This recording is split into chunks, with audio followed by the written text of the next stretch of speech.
Welcome back to the stream. Wait, hold on. I need to update the title. The Gray Ace Attorney Chronicles. There we go.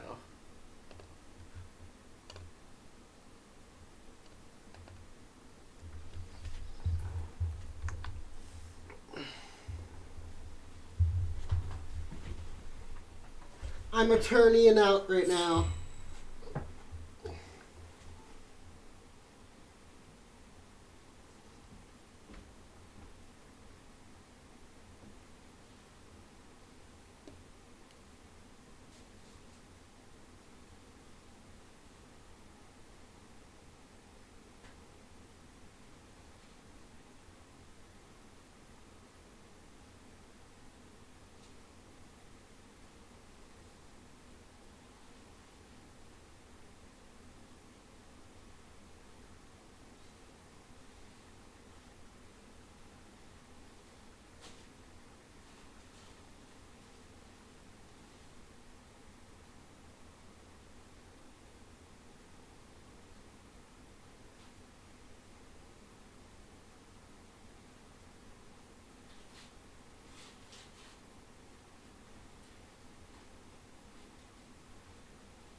Um,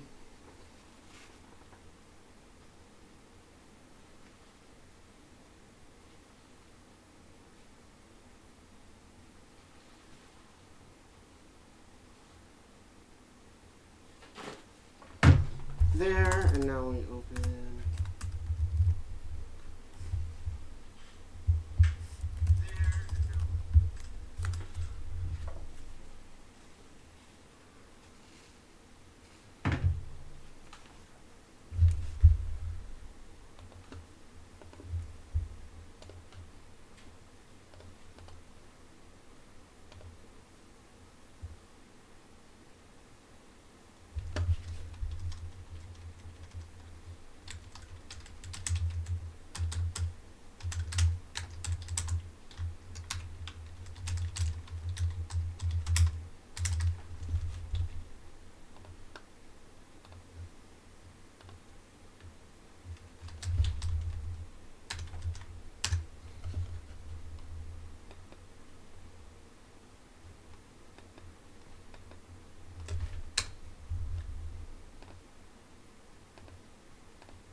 Alright, welcome back, attorneys.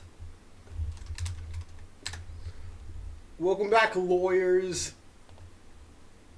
This time we're doing actual lawyer shit instead of high schoolers yelling at each other in a courtroom.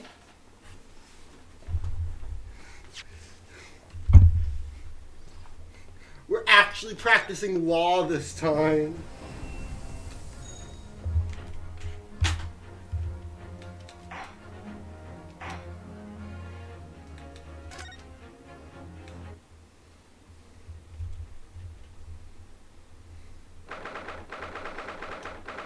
22nd November, 11:38 a.m. Supreme Court of Judicature, Defendants, Antechamber 5. Excellent work, Ryunosuke. That was superb. My heart was in my mouth the entire time. It was almost unbelievable. I mean, looking at you in there, you were drenched in sweat, your eyes popping, your knees knocking, and you were grinding your teeth. It was a grim sight, but before I knew it, you started finding inconsistencies. Who are you? Oh.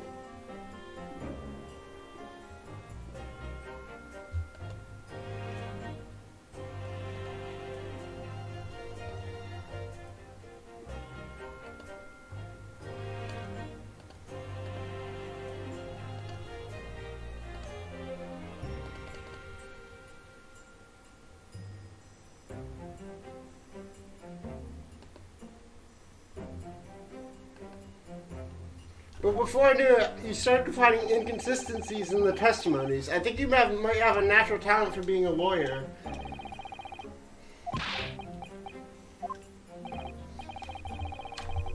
Anyway, it seems like we've exposed your Phantom Lady at last.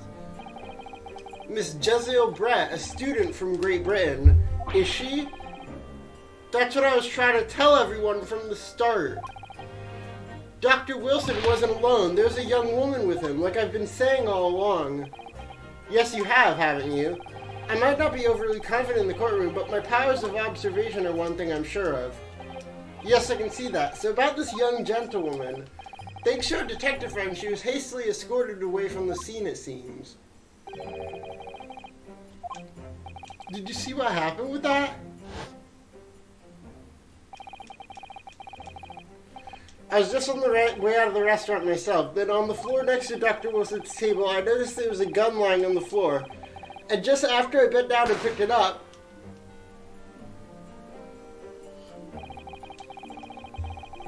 I didn't have time to think about where the sound of the gunshot came from. The waiter ran over to me, looking as white as a sheet, and he bundled me into some sort of pantry next to the kitchen. Fast thinking by the detective, he apprehended the suspect without a moment's delay. And because I was shut in the pantry, I have no idea what happened outside in the dining area. Ah, there you are. Well done, both of you. Hi, not Maya Fey. Professor Mikitoba, well, it seems I was right. The pair of you make an outstanding team. You've exceeded my expectations, I have to say. Yes, it seems you planned this from the start. You arranged things so that I wouldn't be able to act as a lawyer in this trial. Oh. Were we not supposed to tell him? Our modern country is still in its infancy, our justice system even more so. Which is why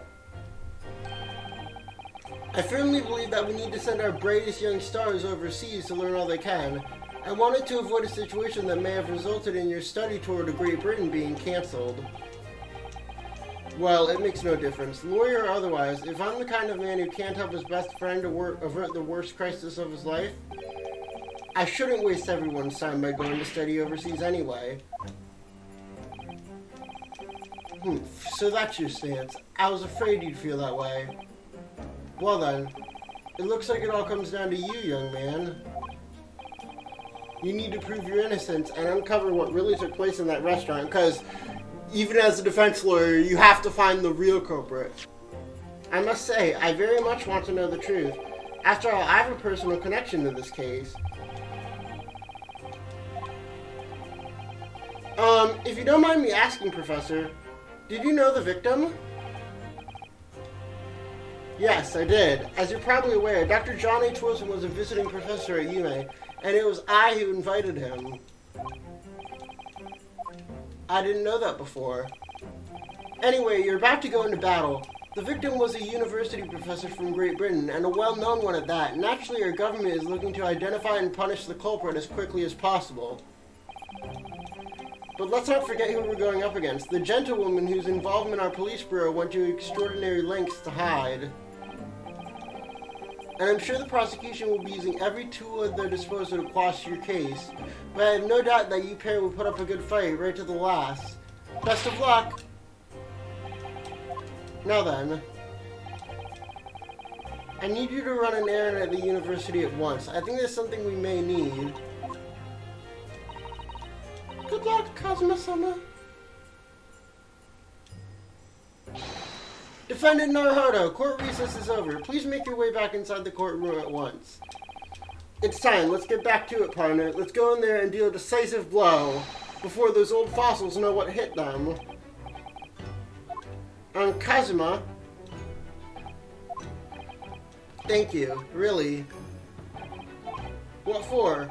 Well, if you hadn't said you believed me, then I'm fairly sure I'd been found guilty by now. Look, I have faith in you. As a lawyer and as a friend. Coming from you, that means a lot. Oh, he's going to die. If I'm found guilty in this trial, he's really going to give up on his dream of studying abroad. That's the kind of true friend he is. So this just isn't my battle anymore. Whoever we're up against, we cannot afford to lose. Alright then, I'll send the thank yous for after the trial. You can treat me to one of those sukiyaki meals I like from Yume Cafeteria on University Street, with an extra large portion, of course.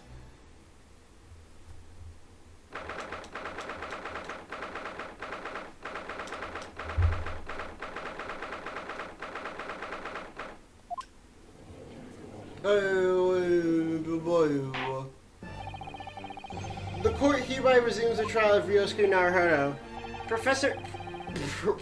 Prosecutor Adi, have you managed to subpoena the witness? Yes, Your Excellency. Against all odds, and thanks to a certain young stripling, the prosecution is now under painful scrutiny from the government. Let the government scrutinize. That's their job. It's nothing to worry about. It's highly unlikely that the good relation forged with Great Britain will emerge from this trial unscathed. Do you still think it's nothing to worry about when the new treaty breaks down and our nation flounders? If the friendship between our nations is really so fragile, then the treaty isn't worth the paper it's written on. You really have nothing to worry about, Ryunosuke. A secret trial, anxiety over some foreign government's opinion, a bungled investigation, missing witnesses. Is this what our nation's justice system is? Is this the Supreme Court of Japan or of England? You and your friend know nothing of the situation our nation finds itself in. By aligning ourselves with this great world power, we'll become strong. Diplomacy has never been more critical. Steady political maneuvering is what will secure our futures. I wish there was voice acting.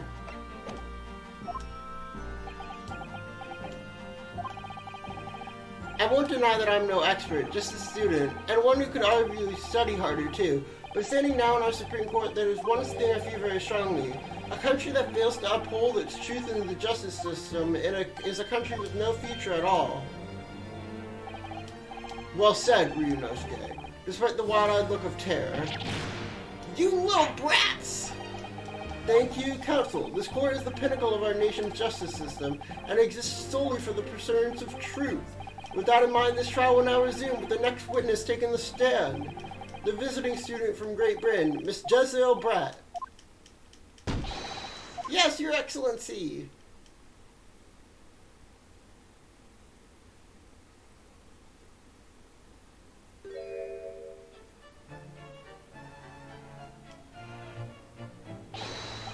Wow, what did it... Oh my fucking god.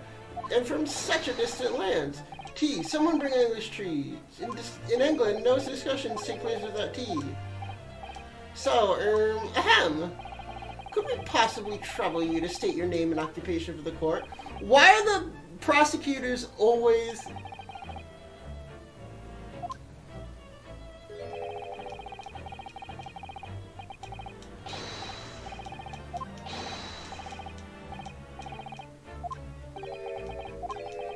No idea.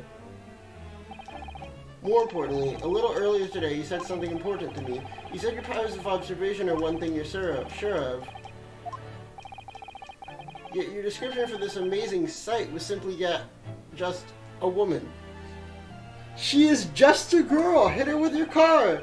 Sorry, Ryunosuke, but powers of observation aside, your powers of description are sorely lacking. Guilty. So, dear lady, once again, if we may trouble you for your name and occupation, please.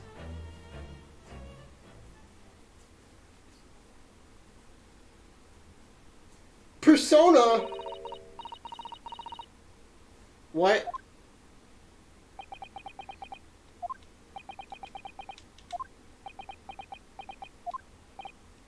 I'm terribly sorry, dear lady, but... What?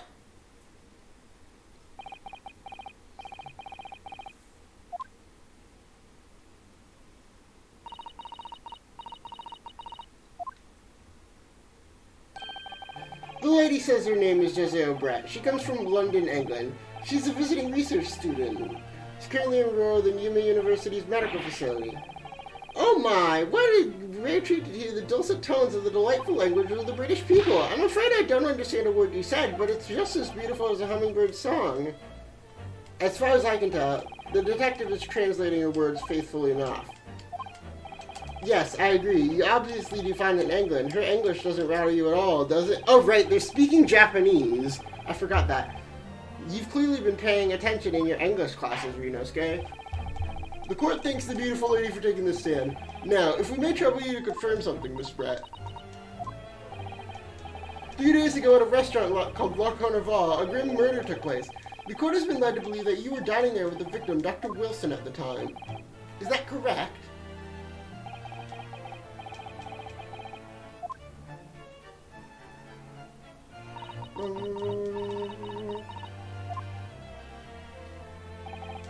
She says yes. This could take some time. So even though she's studying here in Japan, she can't speak any Japanese.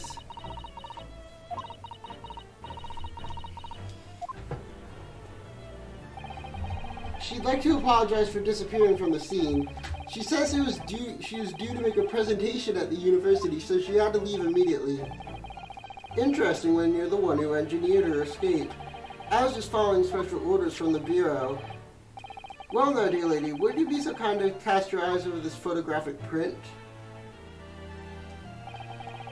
Seeing as you were so unfortunately present at the scene of the crime, could it be that your relentless eyes caught sight of the wicked perpetrator, perhaps?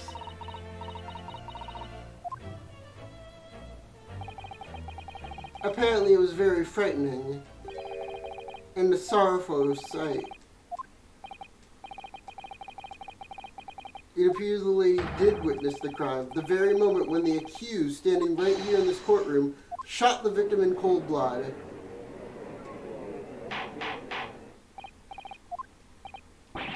Did you hear that, Your Excellency? Here is an absolutely conclusive witness. Well, it looks like it's clear now. Clear who our real enemy is. Unfortunately, I will ask you to formally testify. Kindly tell the court the exact nature of this frightening and sorrowful sight.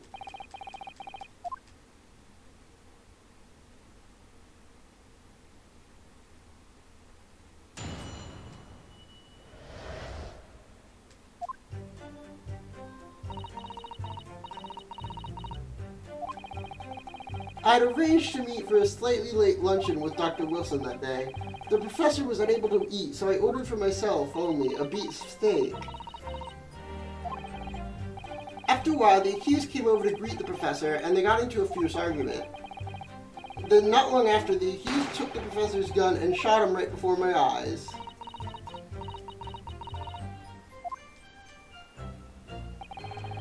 I don't carry a gun myself, so obviously I couldn't have been the culprit. This is a condemning testimony indeed. I didn't have any kind of argument with the professor at all. Quiet, you filthy wretch! Look at you, you black-hearted blackguard! And look at this snow-white angel. I'm sure even a dark-minded scoundrel like you can imagine whose words the court is going to believe. You're still making the same satire, Inosuke. You mustn't blurt out when you're goaded like that. That's a lesson you need to learn. Of course, I was at the scene as well. I took statements from this lady and the two witnesses who testified before and reported back to the Bureau. It was decided that Miss Brett was not involved, so I let her go. The testimonies of the last two witnesses were completely worthless, however. Well, even so, on the day in question, the lady was wearing the same outfit she is today. As you can see, there's nowhere about a person where she could conceal a firearm. I would think she could hide a gun anywhere if she wanted to. Unless and until the precise location where the witness is to have hidden the weapon is shown, she never... There are no pockets in my outfit. I'm not... In your shirt! In your bra! In your woman pocket! What?!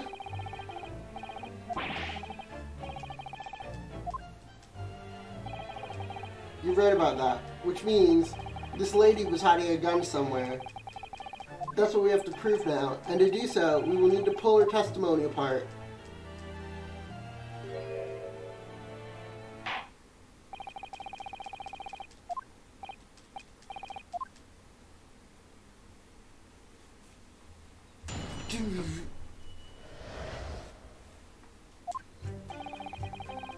I arranged to meet for a slightly late luncheon with Dr. Wilson that day. The professor was unable to eat. Okay.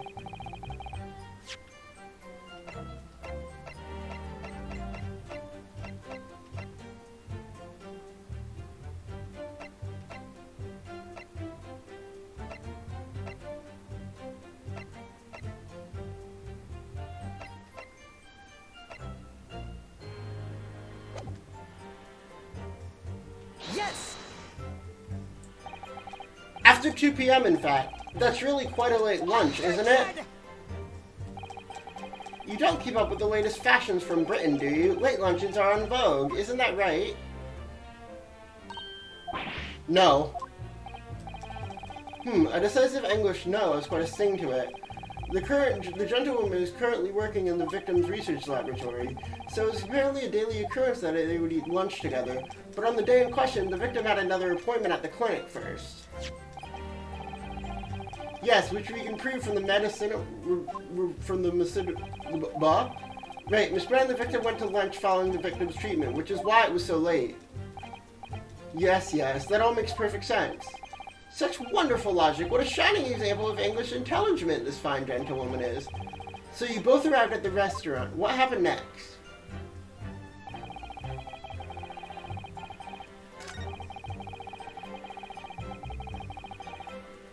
Yes!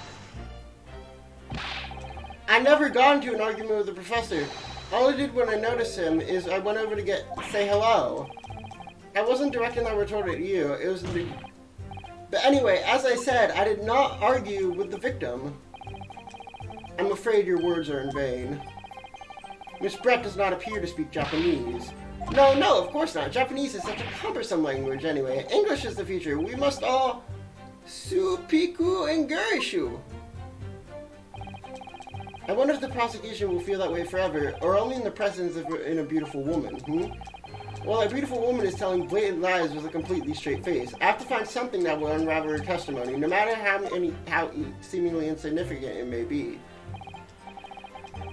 Anyway, it seems that after the argument, the accused briefly returned to his own seat. That part ties in with what you said. Yes, I still had some coffee to drink. And next time he got up after that was when I'd finished my coffee and stood up to leave.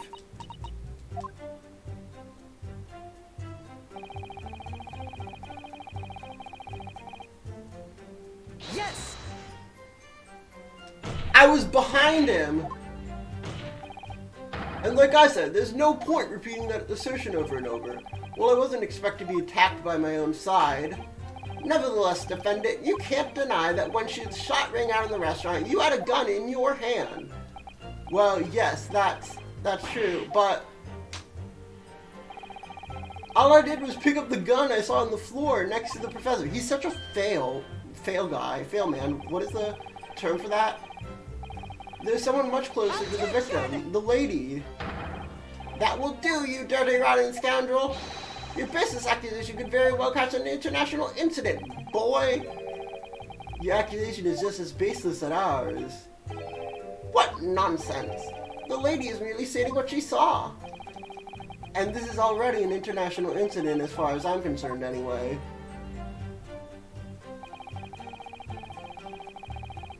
Yes! It's all very well saying that, but can you prove it? Absolutely. I verified it personally. And, yes, immediately after the incident, I checked to make sure the lady was not carrying a weapon. I distinctly remember her saying, I'm not. That's all you did? You just asked her? Surely you carried out a physical search, Inspector. No.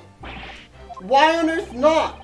The Honorable English gentlewoman clearly stated that she did not possess a weapon. There is obviously no need for any further probing into the matter. Or, there was no permission given for any further probing into the matter, perhaps. Think what you will, but if you're going to continue with this preposterous claim that the refined lady was concealing a firearm, the prosecution demands that you... In other words, he wants evidence. But we don't have evidence. The lady wishes to point out that of course she wanted to stay and assist with the investigation, but she was in a hurry to give a presentation at the university, so she was compelled to leave. Not to mention that the fact that your office had told you to get the woman out of there. Not get her out of there. I just urged her to leave. The lady would like to point out that she in no way made to run away from the scene of the crime, which is why she only too happy to cooperate and testify in court today, of course. Unlike a certain student who refuses to admit when the game is up. You could at least have the courtesy to pay attention when I'm goading you. So she's maintaining that you got into an argument with the professor at which you shot him, which is an out-and-out unfounded lie. Still, her statement is very compelling. After all, she's an elegant, refined, young, and beautiful gentlewoman from Great Britain. It's stark contrast to you, dressed from head to toe in dull black screw uniform. I'm dressed the exact same way you are, except for those flapping red ribbons. Well, anyway, this is our only chance to expose their testimony as a fiction it is. If we can't do that, the trial's over. Even you with your thick skin may be able to feel the murderous look you're getting from around the room.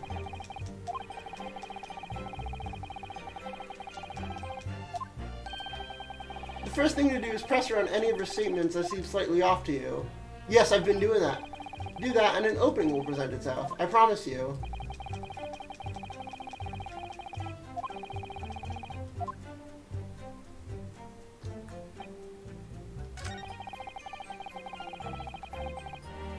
Yes! He was unable to eat, you say. And that was because he just had a tooth removed from Hada Clinic, correct? That's right. You're supposed to actually check with the witness before answering. Was Miss Brett aware of that fact? It seems so, yes. She'd heard that the professor was to have some dental treatment. So that would mean it was you who ate the steak pictured here. Isn't that right, Mrs. Brett? That's right, yes. The print you have there shows the table exactly as it was after we left the horrifying events. Exactly as it was left. Dear me, what a harrowing experience. Have no fear, my dear lady. I swear I will crush the evil fiend that subjected you to this terrible plight. So the victim, Dr. Wilson, had nothing to eat or drink at all. That's right. Other than some carbonated water. Just water? Yes, the professor was unable to eat, but he had been given permission to drink water, so it appears that the diner had toasted their lunch with a glass of water each. But there was only one glass of water at the table. There's only one glass here.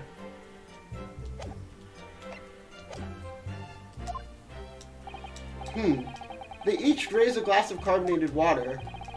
What do you think, Ryunosuke, about the witness's last statement? Slap. That last statement of yours, Miss Brett, has a profound bearing on this case.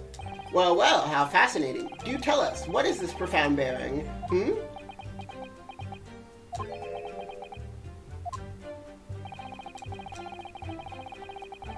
The significance of the statement will become apparent. The defense calls for the witness's last statement to be formally added to the testimony. Well, sidestep, counsel. Very well. Miss Brett, kindly repeat what you just said to be added to your official testimony. Gladly, she said. That was brilliant, Cosmo. I'm going to remember that one. Which one? The significance will become apparent when the time is right. I could really use that phrase. I hope there are some more useful tips you're picking up from this experience than that, Ryunosuke.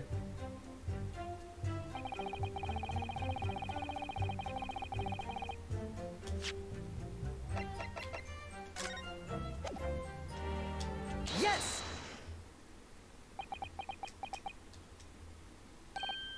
That's it! Let me just confirm something, please. It's to do with this photographic print. Just a short while ago, you spoke of this print showing the victim's table at the crime scene, that it was exactly as was left. That is correct, the lady says. Well, that is, it's odd, very odd. Dear me, what's odd is the defense's inability to express itself. Ryunosuke, what is it about the print that looks odd to you? Well, obvious, it's the cheers.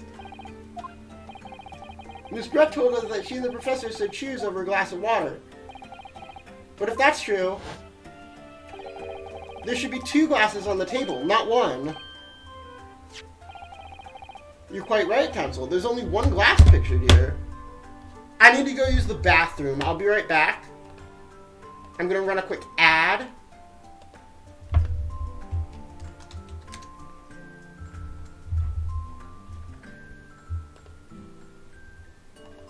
And I'll be back in like a minute.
Welcome back, gamers.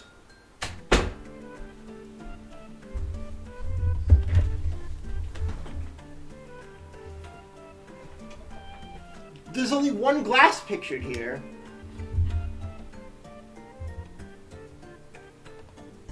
Attention! Are we supposed to be impressed by this nitpicking over minutia? What possible difference of the presence or absence of a glass make? Minutia, you say? Could it be that the detective here removed the glass from the table to conceal the lady's presence? But what does that change? We already know that they were trying to conceal her presence. For some reason. Of course not. I would never do something so reckless. But there should have been 2 glasses on the table. Are you going to try to tell me you can clink with only 1? You're quite right. I certainly took 2 glasses to the table.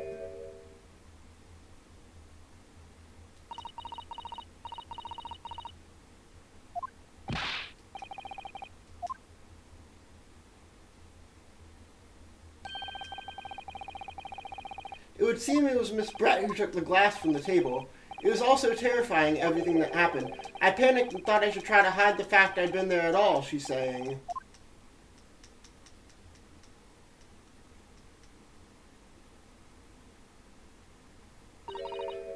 Sorry. There, as I assured the court before, this is of no consequence at all. Oh, please. We must remember that this student has just murdered this lady's luncheon companion before our very eyes. Who could blame her for concealing a glass or 2 in a state of disarray? That's absurd. Oh, really? So do you take it that you are now going to accuse this vulnerable, young, and beautiful woman of mischief? No, this can't be put down to mischief. I'd like to know exactly how the lady took the glass from the scene.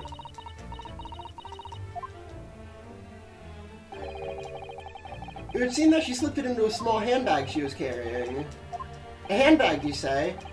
Yes, a small handheld pouch, commonly well... That could be where you held your gun!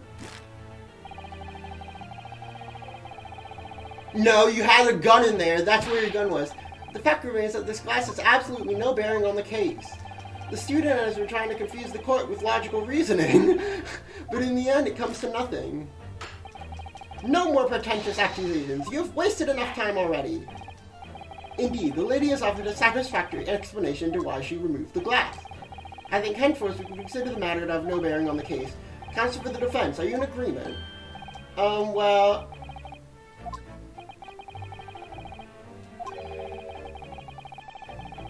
If you're you're gonna need to show it as some deeper significance. So she took the glass away in her handbag. If there's a deeper significance there, it's the handbag. Wait, the lady put a glass in her handbag, you say? Yes, do try to keep up. It's already been explained to the court that all English gentlewomen carry handbags for small items. Let me see. A little while ago, Miss Brett said the following. There are no pockets in my outfit. I have nowhere to hide a gun. But what she forgot to mention was her handbag, in which it would be perfectly possible to conceal a gun. What are you insinuating, you vile blackguard? It's really very simple. The gunshot was heard when the defendant picked up the gun from the restaurant floor. As he didn't fire that gun, we can deduce that there must be another firearm at the scene. Did they know ballistic markings? Yeah, I know that's this thing in the series, but I don't know if they knew back then. The true murder weapon, if you will. You can't seriously be suggesting. Inspector Hosonaga, did you or did you not search Miss Jezebel Brett's handbag on the day of the murder?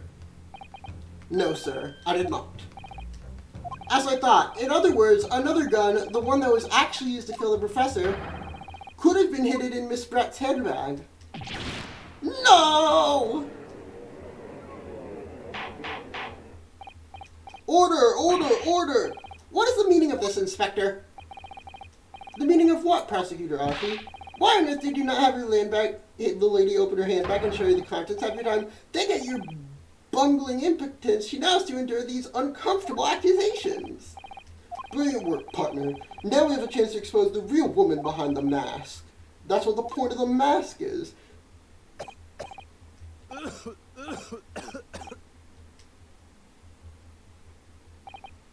Well, what a sorry situation. Clearly you have no faith in the police.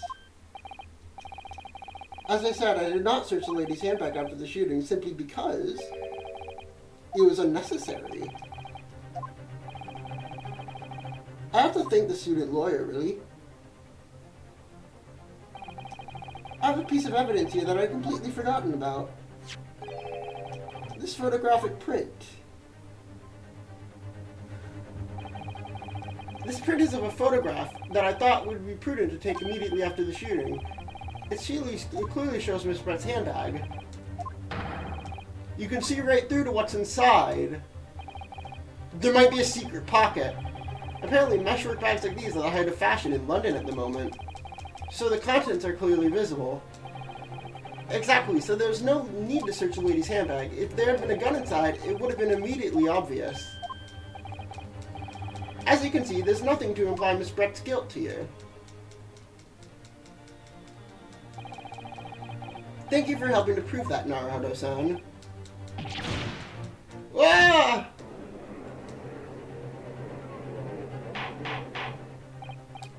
Order! Order! Inspector Hosonaga, you submit that print as evidence at once.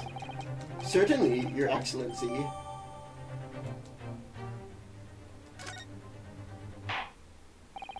I think you've had long enough to cross-examine the witness, Counsel. The court has now been shown considerable evidence. As this photograph print just submitted to the court record appears to have no further significance, I am satisfied that there is no longer for any room of doubt in this matter, and I must make my ruling. Indeed, and there is only one logical conclusion, that the pathetic rookie slumped over the bench before us is the only possible perpetrator of the crime. No, just when I thought I was beginning to turn things around, I'm in a worse situation than I was at the start. Kazuma? I'm sorry, Ryunosuke. Now that the cross-examination of the witness is over, there's no way to force the trial to continue.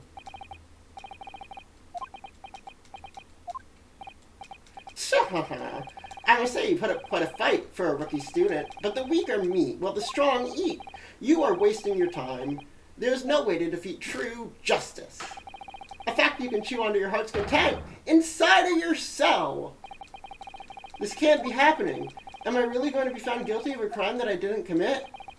And Kazuma, his dream of going to study in Great Britain will slip through his fingers. Kazuma, is there really no chance now of turning this trial around? You heard the judge. There's nothing about that last photograph the detective produced that we can contest, which means there's no basis on which we can argue for the trial to continue.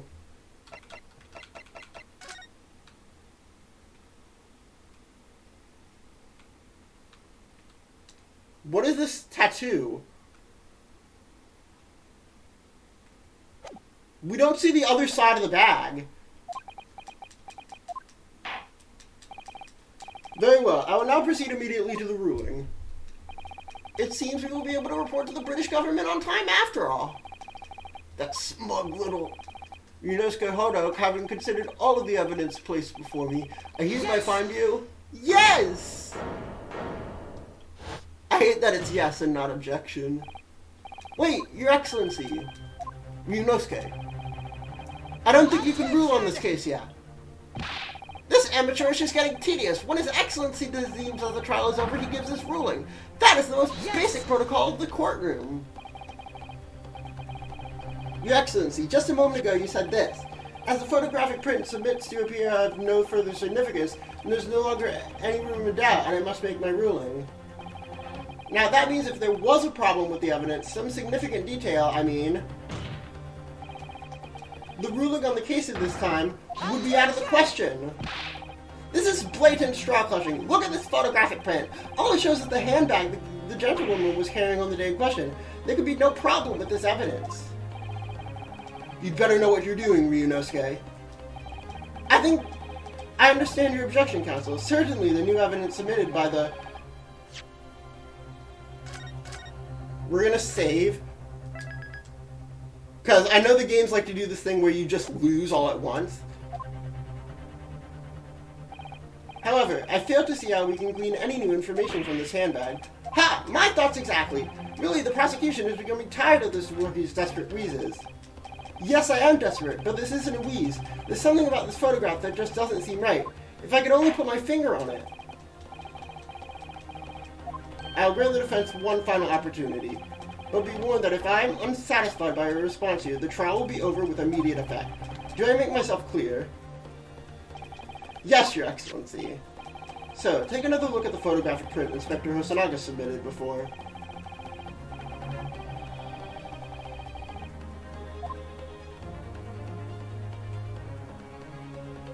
Yes! Look at this, here. There's a very unusual mark on the victim's wrist. That is true. It looks almost like a burn of some description. Objection! Dear me, I was pondering what new piffle you would come out with. A burn, you say, on the victim's wrist? Clearly that has to do nothing to do whatsoever with the magnificent lady's handbag. Yes, that is a burn mark. You're right. The police coroner also noticed it when he was performing the post-mortem examination. It was deemed unrelated to the cause of death, so he didn't note it in his report. We have no idea when the victim suffered this burn, do we? And no possible way of knowing either. The more I look at it, the more I find myself intrigued by the curious shape of this mark. However, as Prosecutor Archie points out, unless a firm connection to the case can be shown, I cannot allow any further time to be spent on the precise details of this burn.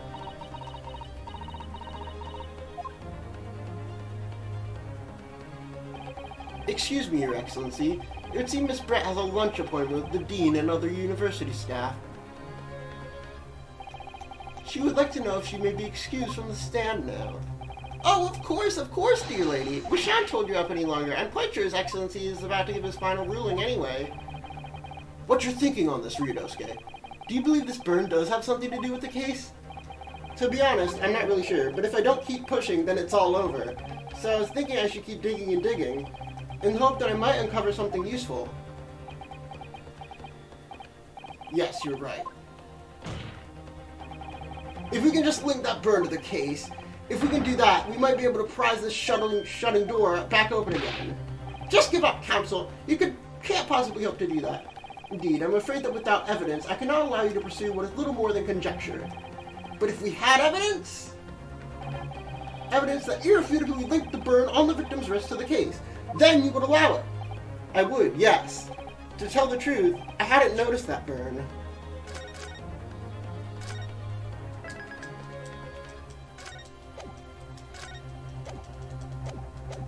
You didn't?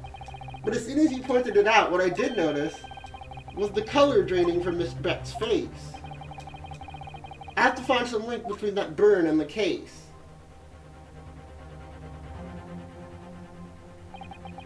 This is the moment of truth. It's time to find some evidence that proves what that burn really means. So then, the defense will now present its evidence to the court. The evidence that demonstrates an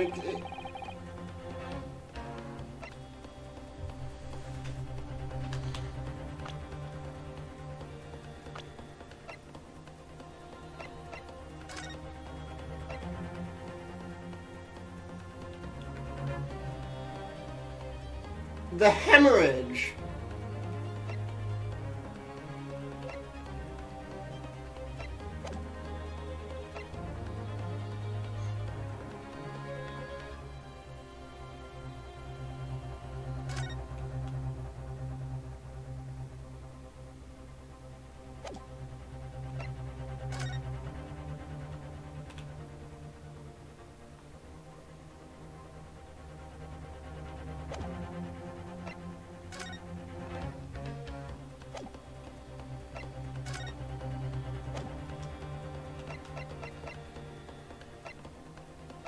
Yes!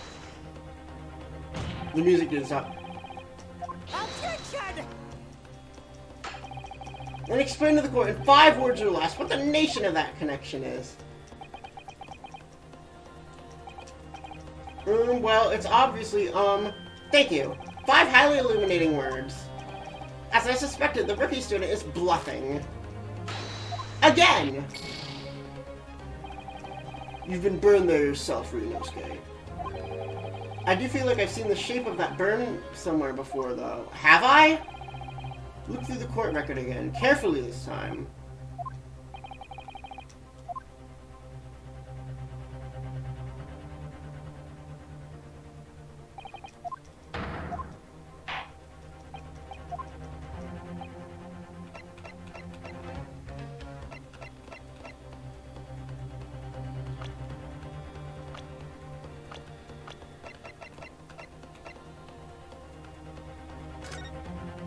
The stake, maybe?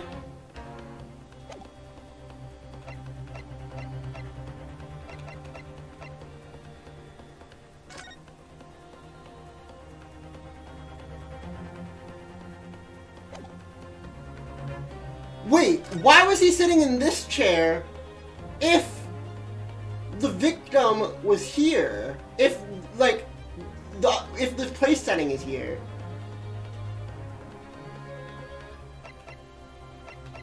Yes! Objection! Damn it.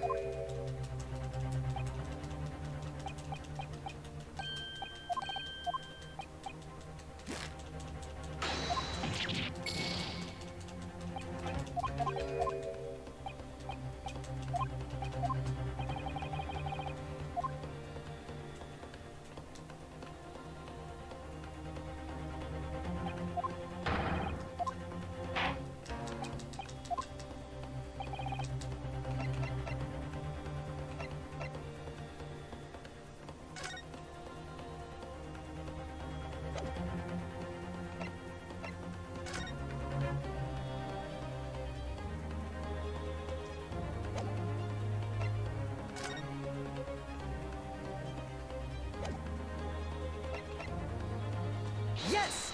Okay, the music stopped. We got it. That was a guess. What's this, Counselor? Yet another print. Yes, Sir Excellency. I believe photographic prints are an amazing invention. When we humans take a look at a scene, we miss things. But in a photograph, we may have overlooked things we may have overlooked are recorded forevermore. To inconvenience this poor lady any further would really be quite inexcusable. Absolutely, we may need to you to stay with us for a little longer if you don't mind, Miss Brett. You see, it's very clearly visible in this other photograph. How did the victim come to have that unusually shaped burn on his wrist? The reason is recorded here forevermore. What? How? You can't fool me with your little bluffs, boy. Is that your game? Then let's see how it plays out. Show the court exactly what you mean. What is in this photograph that explains the reason for the victim's burn? The stake, right?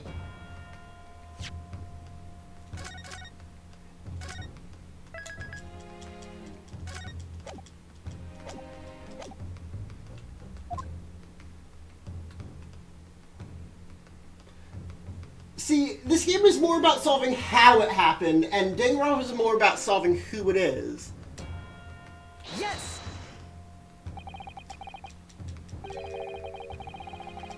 Yeah, the stake!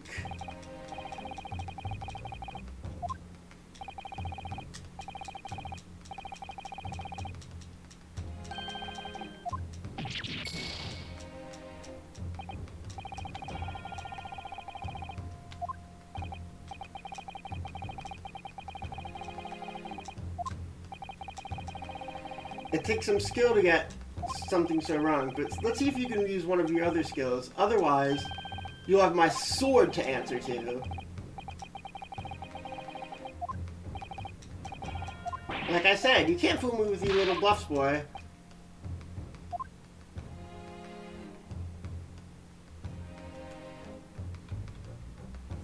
If it's not the stake, then what is it?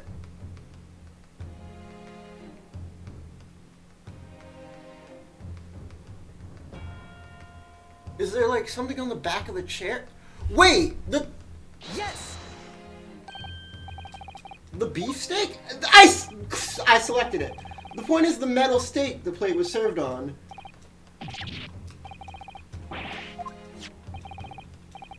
As you can see, there's an emblem on this plate.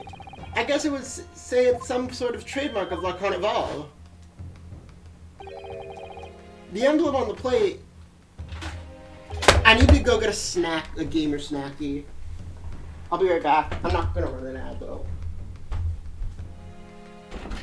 It's gamer snacky time.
I've got my Ritz crackers, baby.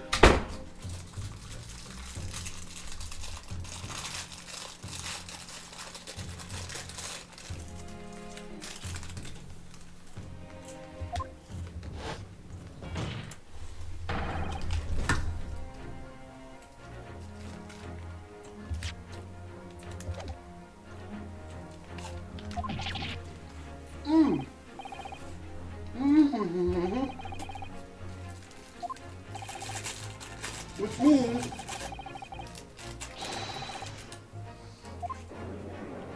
the victim must have suffered this burn while he was present at this restaurant.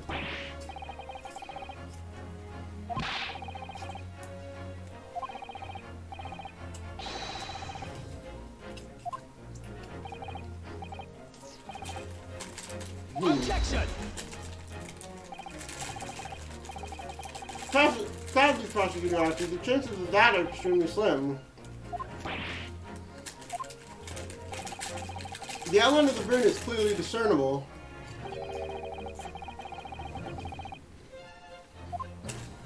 A serious injury would cause a commotion in the restaurant. Wouldn't you agree, Inspector?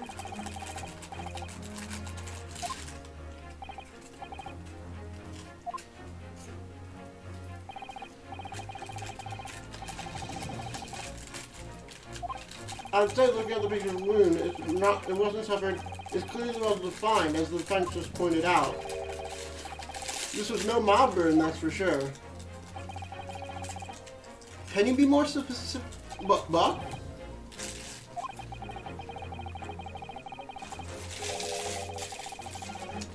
It was at 90 degrees. A burn like that would have taken 3 seconds. Unless they were already dead.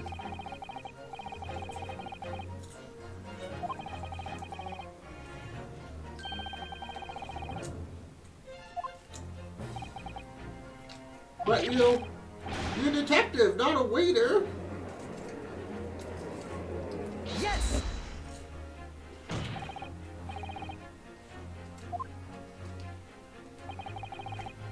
As the detective said, anyone who burned themselves on a piping hot plate for 3 seconds would scream in pain. There's no question of that. And yet the professor never heard the professor scream, not on that day or any day before it.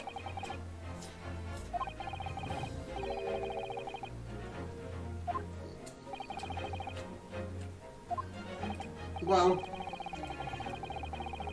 if the professor had laid his wrist on the plate,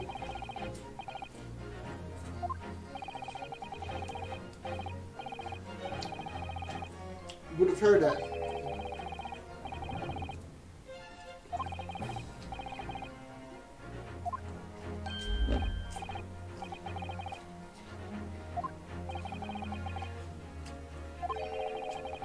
So the question is, why didn't a single person hear Dr. Wilson scream? I almost don't believe it. Ryunosuke, do you think?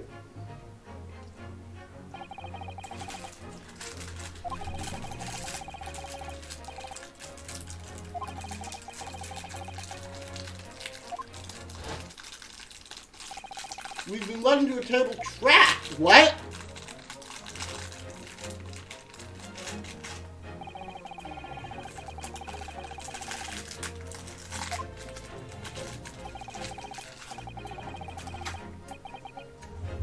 Was already dead.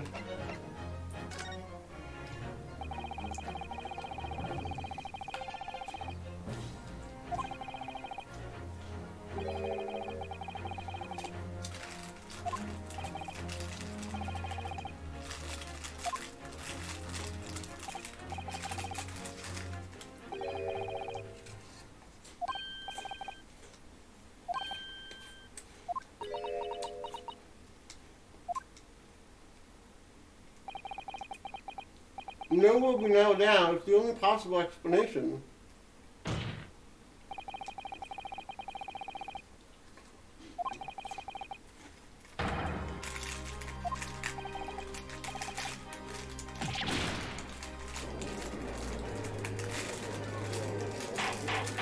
What? Counsel, explain this absurd notion. The victim was killed by a gunshot.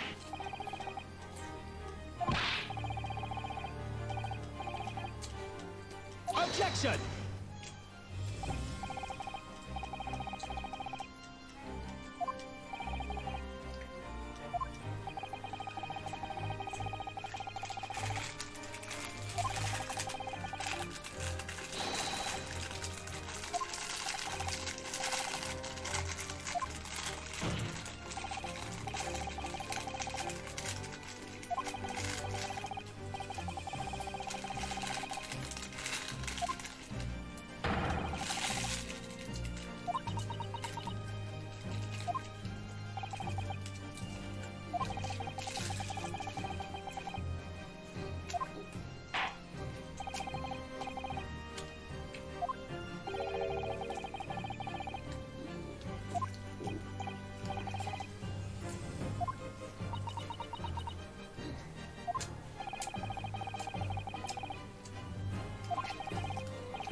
Yes, of course.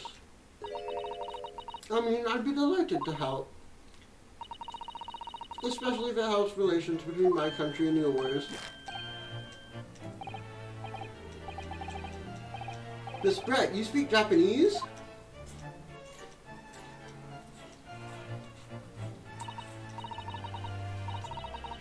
Well, of course I do. I'm studying in your country after all.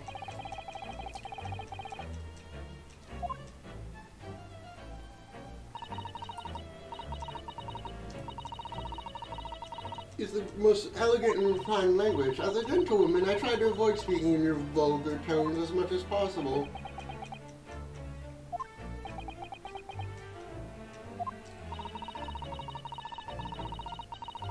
But it seems the men in this land possess none of the virtual, except to lure myself to communicating with you all on your own level. Oh, well, the epitome of it. We're truly honored by this.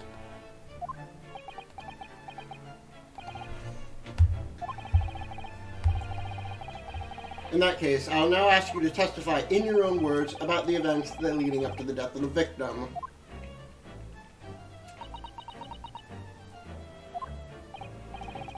So we're finally going to hear our own words on the matter. Things are getting interesting, Ryunosuke.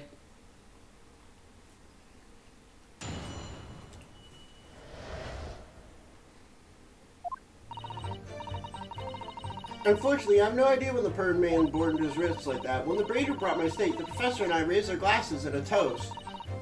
As far as I've heard, the postmortem report showed no possible cause of death besides the gunshot. The hemorrhage!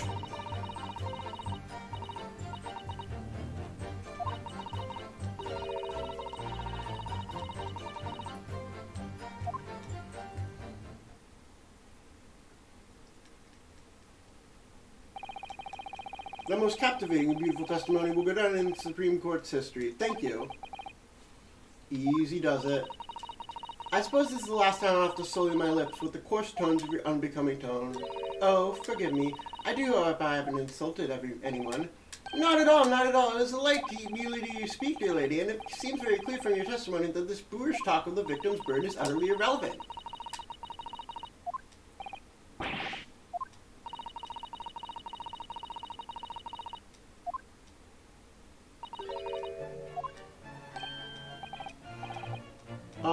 Thanks. Was that a prayer, then? Well, you have to forgive the irritation, Miss Bratt, and put up with a cross-examination now. I expect you've noticed that this little bully of a student, as you've put it, doesn't miss much. I'm sure you don't need to remind you, counsel, that this will be your final cross-examination in this trial.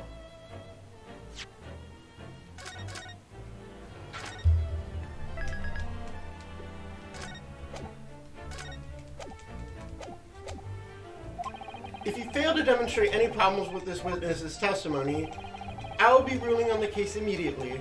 Is that clear? What?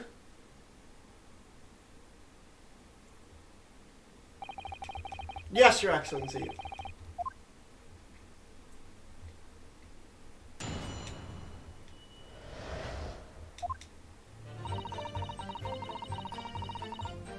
Yes!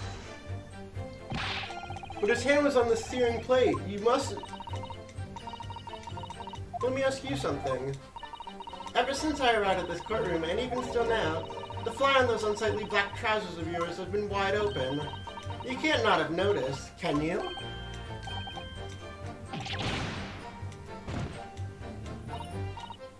Haha, what fun! You hadn't realized. As your friend, you've embarrassed me as well as yourself, Ryunosuke. Dr. Wilson was a true English gentleman. He chose honorable silence over a vulgar scream. Can your tiny brains imagine such a thing? Yes! Well,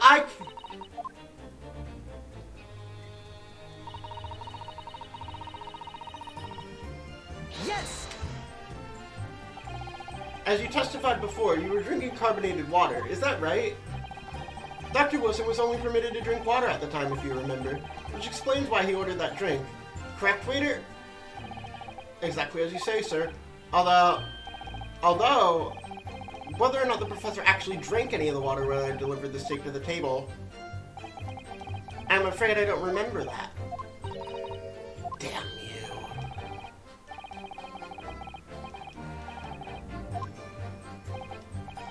I think it means the exact opposite.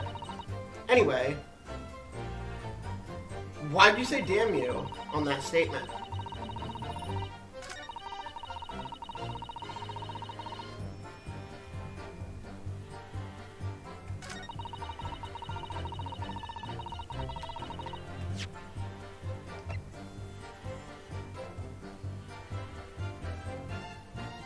Yes! Damn it, that was wrong. That statement is clearly odd. What appears to be odd is the way you're presenting yourself. Oh, and pay no attention, Your Excellency. As you wish. Now kindly lower your hand.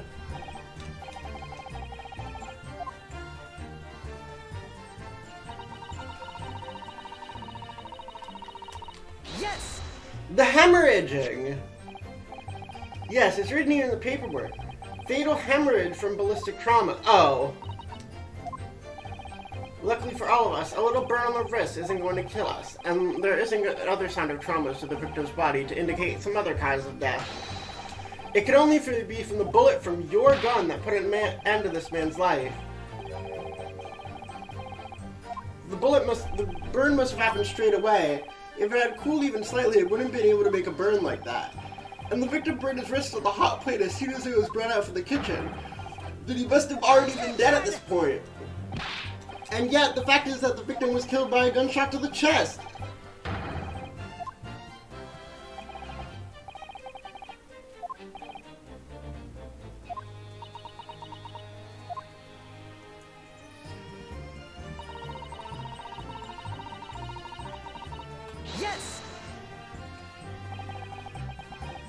without leaving a trace. If someone is shot or strangled or stabbed or thrown from a height, however a person's life is taken, there are always telltale traces on the body. Quite right, dear lady, and as our police force have thoroughly examined the body of the deceased, there can be no doubt. Isn't that right, Inspector Hosonaga? As I've stated, I always aim for a flawless investigation. There would be physical traces with all those causes of death, but maybe there's some other way of killing someone that doesn't leave a mark. If heaven forbid you doubt me, young man, you're going to have to tell everyone how exactly you think the professor did lose his life. Otherwise, I'm afraid your argument falls rather flat, doesn't it?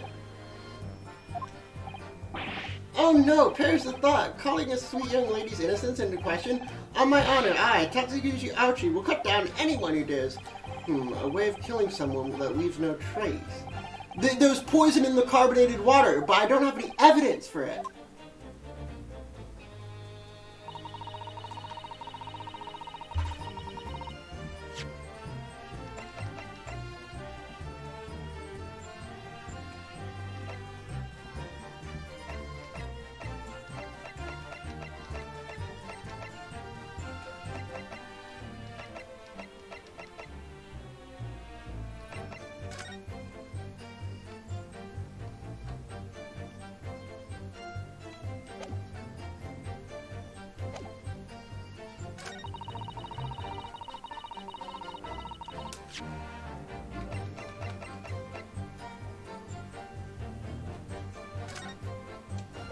Okay, it's either this, this, or this. It's one of these three. Yes! The music didn't stop, we failed.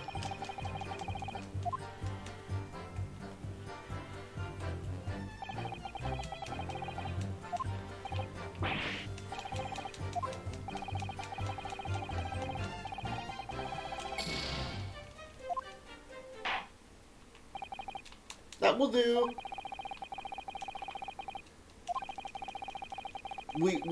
We died.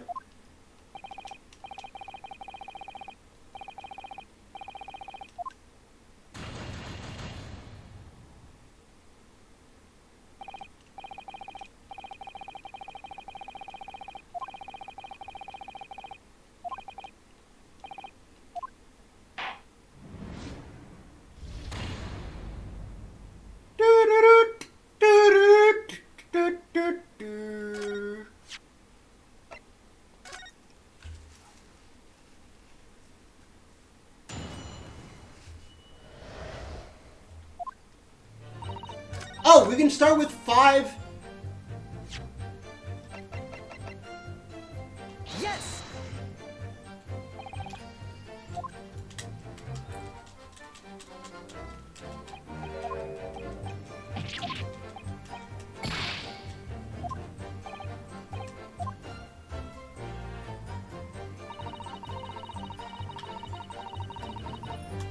It's the part of the game where I just start guessing.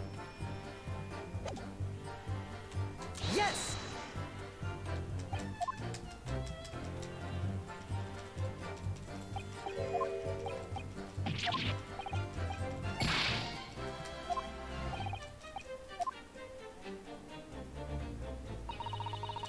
Yes!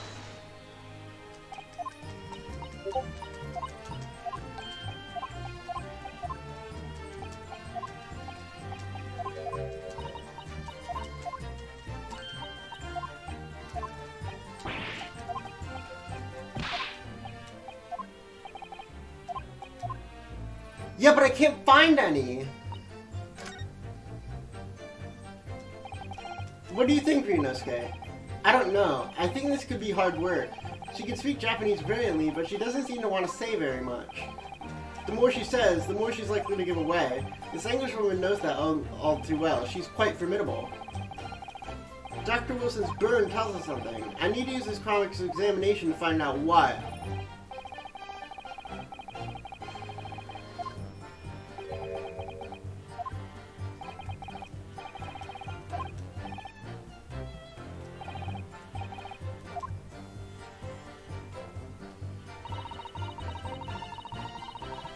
Yes!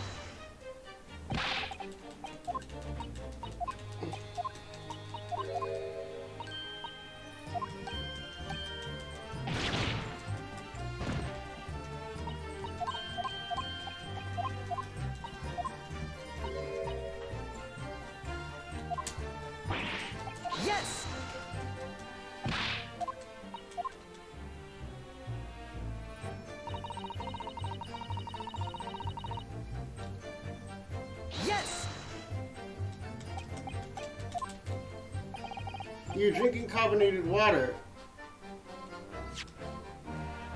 He was only permitted to drink water, which explains... Although, whether or not he drank any, I'm afraid I don't remember that.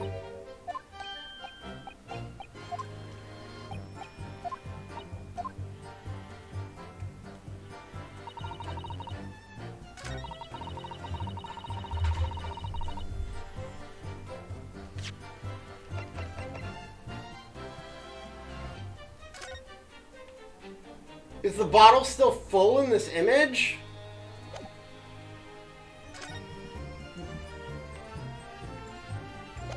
There's no liquid drank from the glass.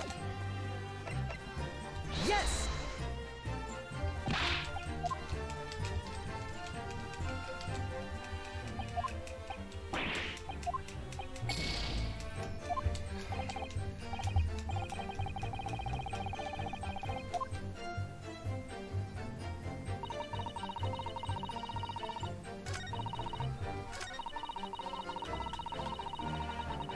Yes!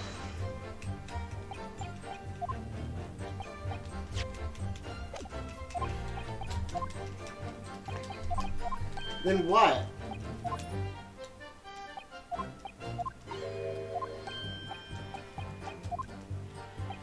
It's gotta be that statement, right?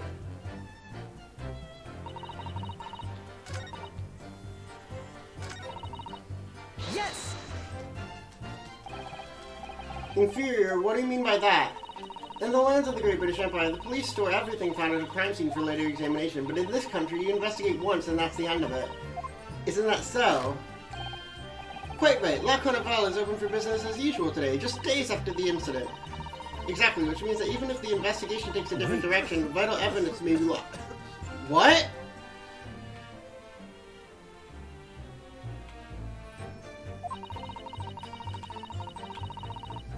It doesn't even occur to you naive detectives to try and preserve the crime scene. I'm trying to be as tactful about this as I can, you understand. A killer blow! The lady is as formidable as she is beautiful. Amazing! He's actually permitting a release might be flawed. Maybe Professor Archie's starting to see sense.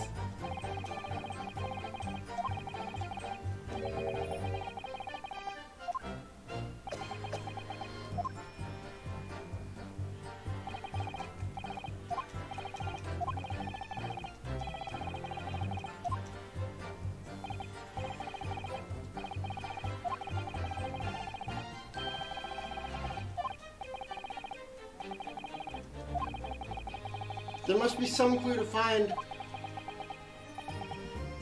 Kazuma. What, Ryunosuke? There is one thing I noticed, something that's been bothering me. Bothering you? You mean about Miss Brett? Actually, no. About the person standing next to her, Inspector Hosonaga. The detective? Yes, he seemed to react a little strangely to Miss Brett's last statement. I was wondering if it might be significant. It might present an opening, maybe. Alright, I have an idea. Try pressing around that last statement one more time. If you think so, but this time, instead of targeting the woman herself, let's see what we can get out of the detective.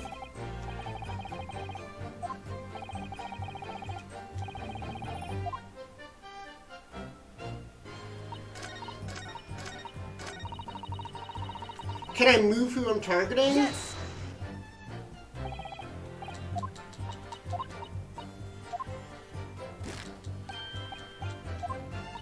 Wait.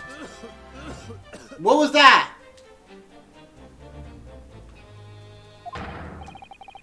Yes, there it is again. The detective's reaction is just the same as before. Because they're all on a script. Up until now, the detective has been with Miss Brett as her interpreter. But things are very different now. For this testimony, the detective is just listening to what the Englishwoman is having to say. This could be a golden opportunity. When people are actually testifying, they're usually careful not to let anything slip. However, when they're listening to someone else speak, you'll find they often let their guard down.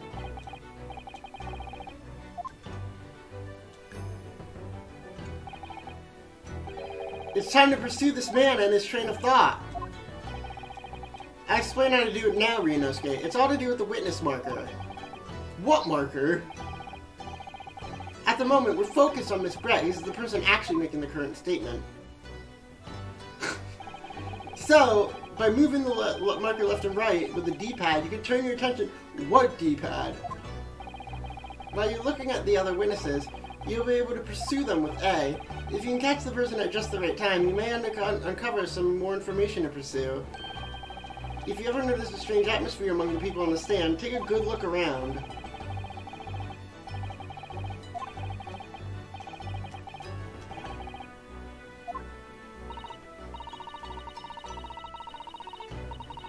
Wait. Yeah, I'm pressing the button! Excuse me. Excuse me.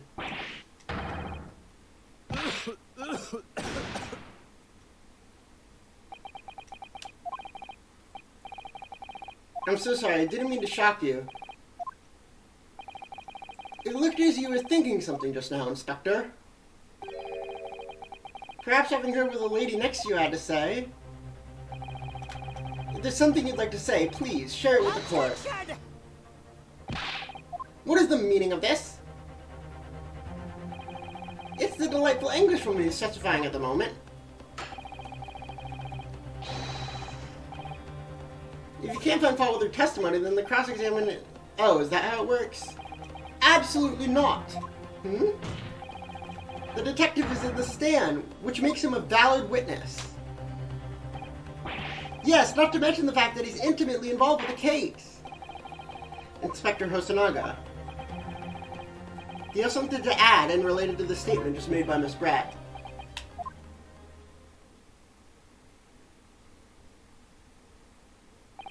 Well, yes. If you don't mind, I would like to speak.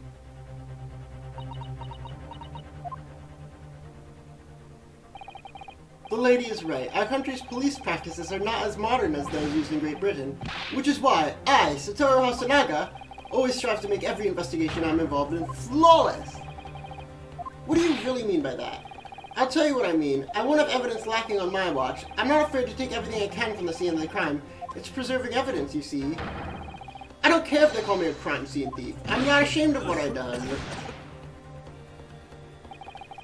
A crime scene thief? Well, it looks like the lady's remark touched a nerve there. Take this, for example. This is the bottle of carbonated water that I took to the victim's table on the day in question. And yes, it's lost all of its fizz, having been open 3 days before, but it was carbonated water. One day, a police force will be among the best in the world. The time is coming, I guarantee it. I can't say I condone the witness's actions, but I do understand the sentiment. The court will accept the glass bottle of water into evidence.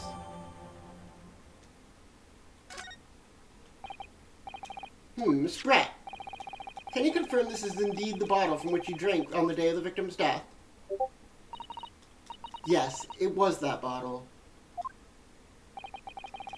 What was that about? She seemed to avert her eyes when she answered the judge's question. Very well. Counselor, you may resume the cross-examination. And the inspector will kindly control his fervor.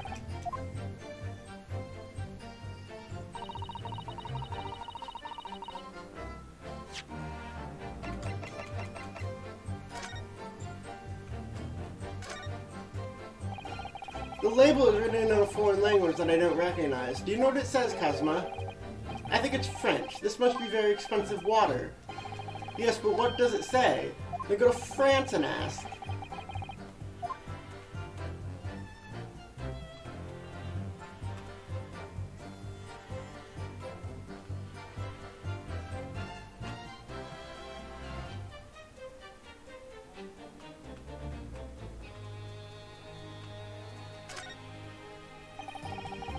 So the carbonated water is the last drink that Dr. Wilson ever had. There's a little left in the bottle, although it's just plain water now. I've been spreading. I'll just have a sip of this to keep me going. No, Ryunosuke, you can't do that. For one thing, that's evidence. You can't go drinking evidence. Oh no, you're right. We don't know what might be inside, do we? You never cease to amaze me, Ryunosuke, in more ways than one. I wonder, could there be anything in this water? What's the matter? You've gone quiet all of a sudden. I think I might have just worked out something out. An interesting possibility. So we present it on...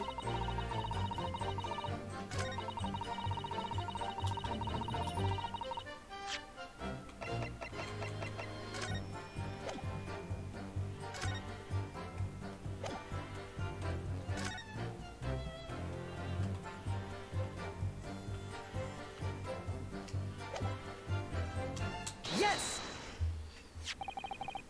What is this? The bottle of water? Actually, there is one method of killing a man without leaving a trace that comes to mind. Obviously, I'm referring to poison. Poison? On the day of his death, we know that Dr. Wilson drank from this bottle of carbonated water. Could it be that there was poison inside? Could it be that the professor actually died after taking a sip from the glass? Order! Order! Order! And on that day, he was sitting at the same table as the professor and able to slip the poison into the drink. There's only one person who could have done it. Jezio Brett, it was you! Objection! This is outrageous! To suggest a thing without a scrap of evidence! You little rookie imbecile! Have you ever considered the delicate situation our country finds herself in now? Have you forgotten that we only just signed a accord of friendship with the British Empire? Have you the vaguest inkling that your rash accusations could jeopardize the entire treaty? This is not a political arena. This is a trial to determine one's individual guilt with respect to one's crime. The fact that this woman is British makes no difference. We're here to determine the truth. If I may, I will silence you forever for this grateful... It is you who should be silent.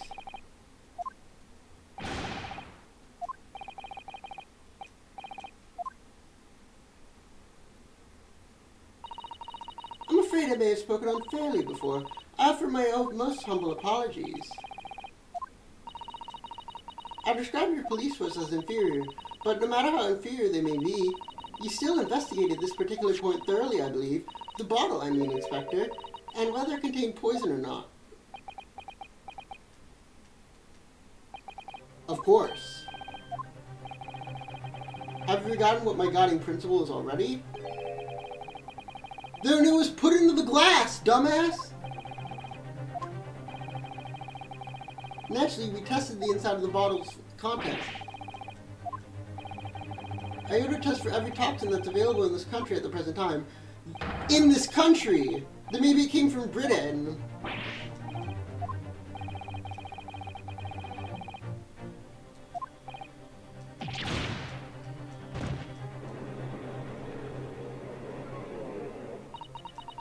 I'm very grateful to all you Japanese. You successfully established my complete innocence in this whole affair. Thank you. But of course, dear lady, the pleasure was all ours. I was so sure. This can't be right. Everything falls into place if he was poisoned. It was put into the glass. You didn't test the glass. It was coated on the glass.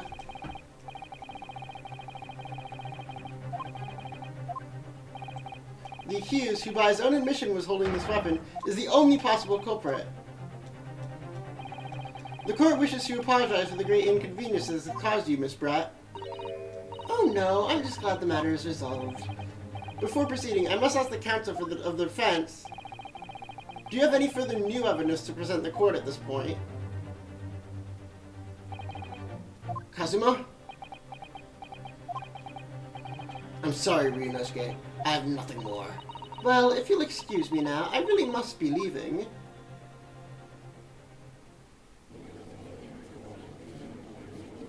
Hold it! Oh, they love doing these last-minute save things. Thank you, Maya Fey. Please, wait. Isn't that... Forgive me for intruding on court proceedings, Your Excellency. Susato Mikotoba, judicial assistance to the defense.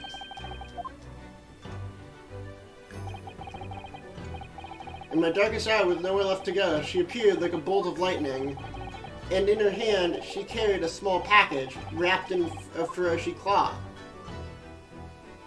Thanks, Maya Fey. What do you mean, to be continued?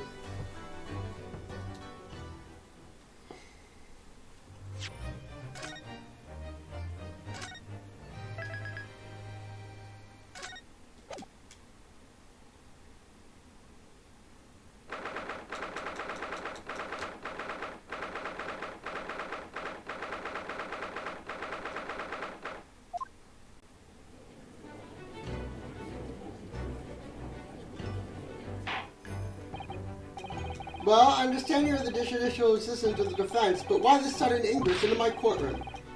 A judicial assistant at a... What?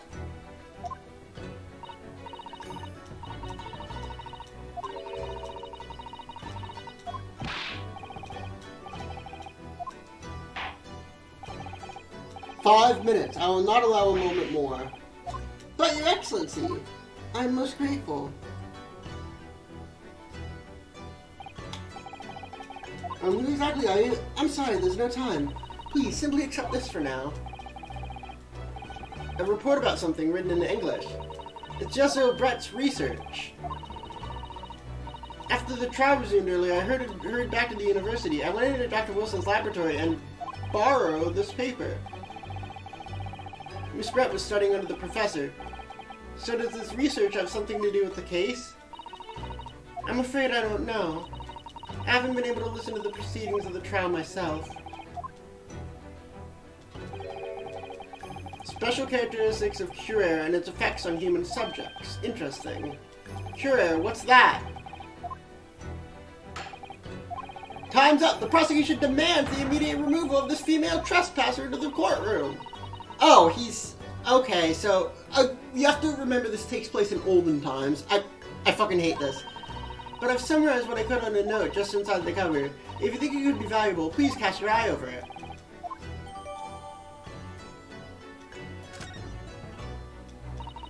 Goodbye then, and good luck.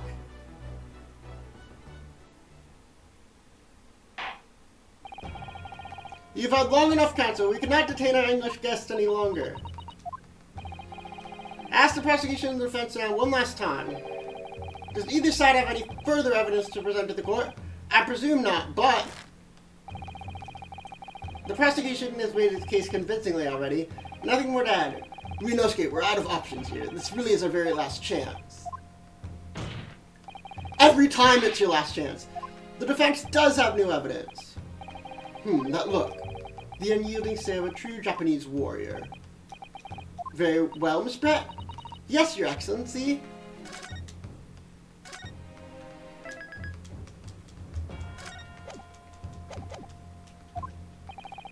If you wouldn't mind, perhaps you could grace us with your presence a little longer. It's a delightful invitation, but I'm afraid it's not so very long until tea time. I'll have to politely decline. Forgive me, Miss Brett. It seems like it wasn't clear. I realize it was phrased as a question. However, I must ask you to treat that as an order.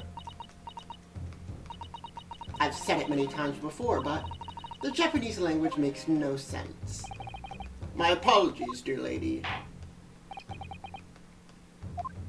So, counsel, what is this new evidence that demands the court's attention?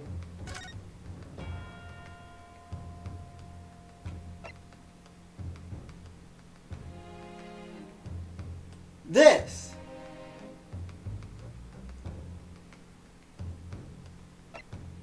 Oh, when it enters through a wound, though.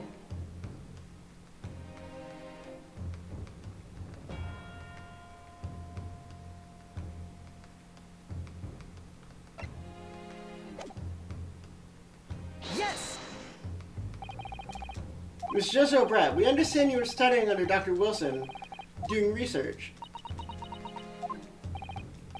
Research by sheer coincidence, perhaps, into a deadly poison. A toxin known as Curer, Your Excellency. Even the slightest amount of this deadly poison entering the body leads to instant death. What complete and utter nonsense. Curer, you say? I've never even heard of it. You wouldn't have. What do you mean? I mean that you wouldn't have heard of Curer before, for one very simple reason.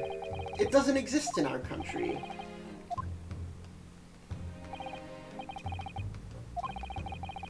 Correct, which means no matter what tests the police can do for toxins, they never identify Curer. Why? Because there is no test available that can identify the presence of this highly deadly poison.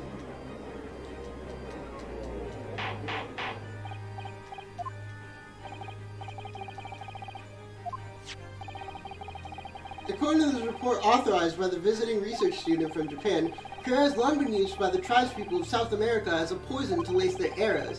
It seems that it's reasonably well known among European and doctors and scientists. To lace their arrows? The report states it's produced from the extract of a tree that grows deep in the Amazonian jungle, and it was first brought back to Europe at the turn of the century by explorers. It claims that animal shot by arrows laced with Curer suffer instant death. Doesn't that about sum it up, Miss Brett? Objection!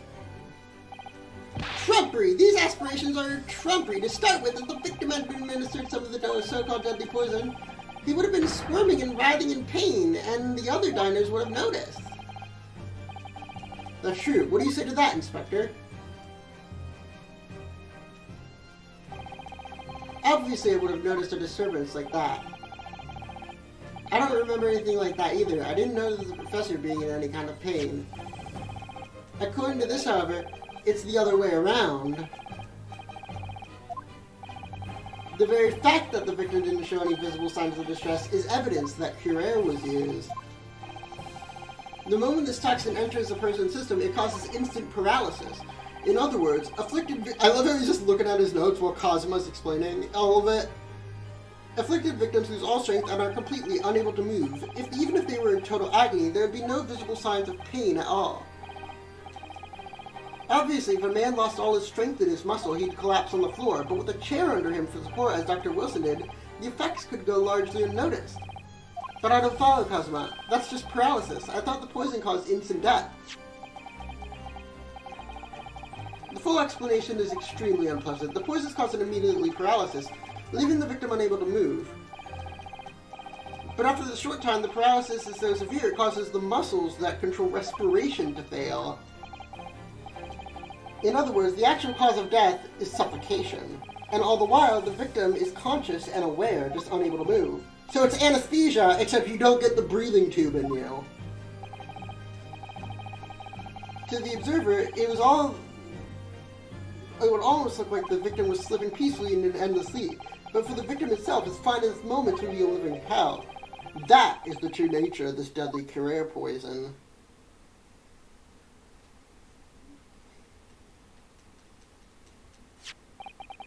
Is that what they used on me? And you're saying that this bottle actually contains this terrifying poison. This is all very convenient. A hitherto unknown poison for which there is no means of testing. What a happy tale for the defense. If I may, all these facts, you think you're so clever. You must be taught to... It is you who must be taught. Of course, dear lady. So, this is how you Japanese behave, is it?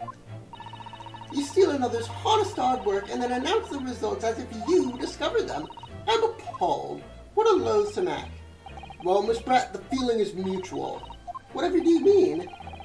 Capitalizing on the unfortunate circumstances of an innocent man to frame him for a heinous crime, that really is a loathsome act. Wouldn't you agree? Enough of this. I, for one, refuse to accept it. The idea of some poison doesn't even exist in the great out of Japan is breaking the rules. Ha ha ha. Oh, excuse me, Your Excellency. Yes, Miss Brett? May I borrow that bottle for a moment, please? Oh, she's gonna drink it.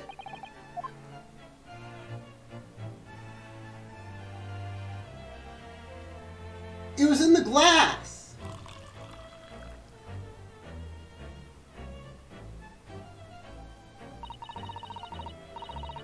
Don't get too big for your boots, you pitiful little island boys. To an Englishwoman such as myself, this whole affair is a farcical comedy. You little police games and this foolish courtroom antics, it's laughable, really. But I'm getting bored of it all now. It's time for the games to end. Cheers!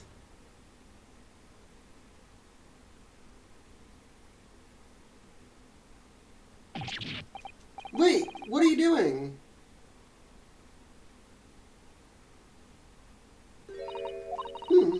No sparkle left at all. How appropriate for this shabby affair.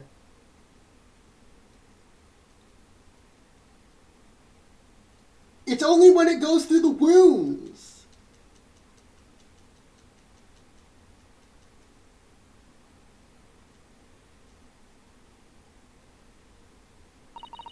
Goodness, whatever's the matter? You all look quite stunned.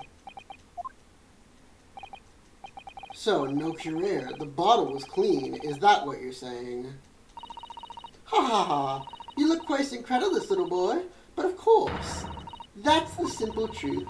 Thank you for presenting the findings of my research so concisely here in a grand venue. Most kind. Thank you, waiter. Now then, Your Excellency. Yes, Miss Brett.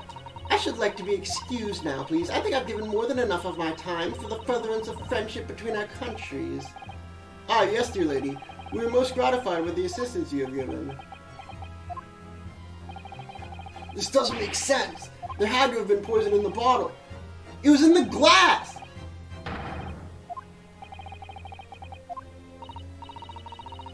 I suppose, if nothing else, this little Far Eastern charade will make for interesting conversation at the next party I attend in London. There has to have been poison in the bottle, doesn't there? But there can't have been, because otherwise she would have keeled over dead. Come on, Rinosuke. We have all the clues now. That bottle of water...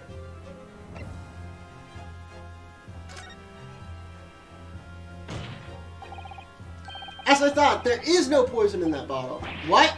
Why, Rinosuke? Isn't it obvious? If there's poison in there, she'd be dead by now. Which means the poison was in the glass. Sometimes your unadulterated naivete really astounds me, but sometimes it's in need of a good staining until it's as dark as your uniform in the ways of the world. That was a guiltless ending to a promising line of inquiry, Countess, for which you will be penalized. This whole trial is poison. But how does the bottle contain poison if she drank it?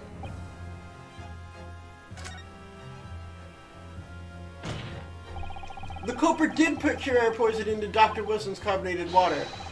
The defense refuses to change its position. Fool! Are you blind? There is no possible way that bottle could contain poison. Miss Brett drinking the water from it?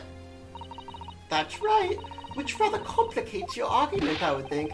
And I believe that complication can be explained. I need to think through all the things I don't have up here. I'm sure the answer is the evidence we have in the court record somewhere. It has to be. Very well. If the defense truly attempts to assert this claim,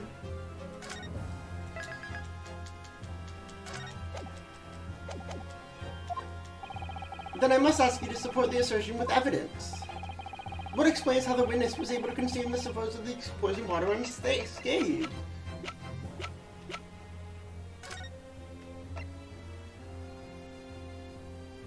Through a wound! The above characteristics occur when the poison enters the body through a wound. Yes! The answer to this riddle is right here in Miss Brett's own research report. That's not a valid explanation. After all,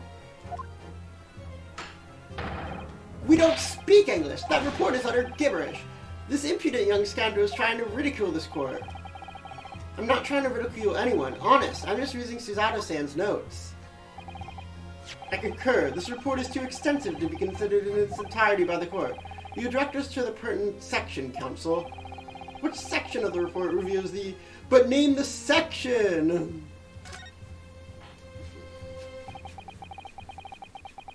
We've been hearing a lot about this curare poison, and it's left me curious about something. Oh, counsel?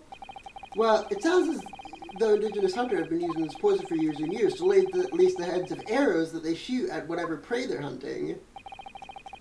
So we've been led to believe, yes. And the point of hunting is to catch prey to eat. But if they were to use these laced arrows, doesn't that mean there would be traces of poison left in the prey the hunters were going to eat?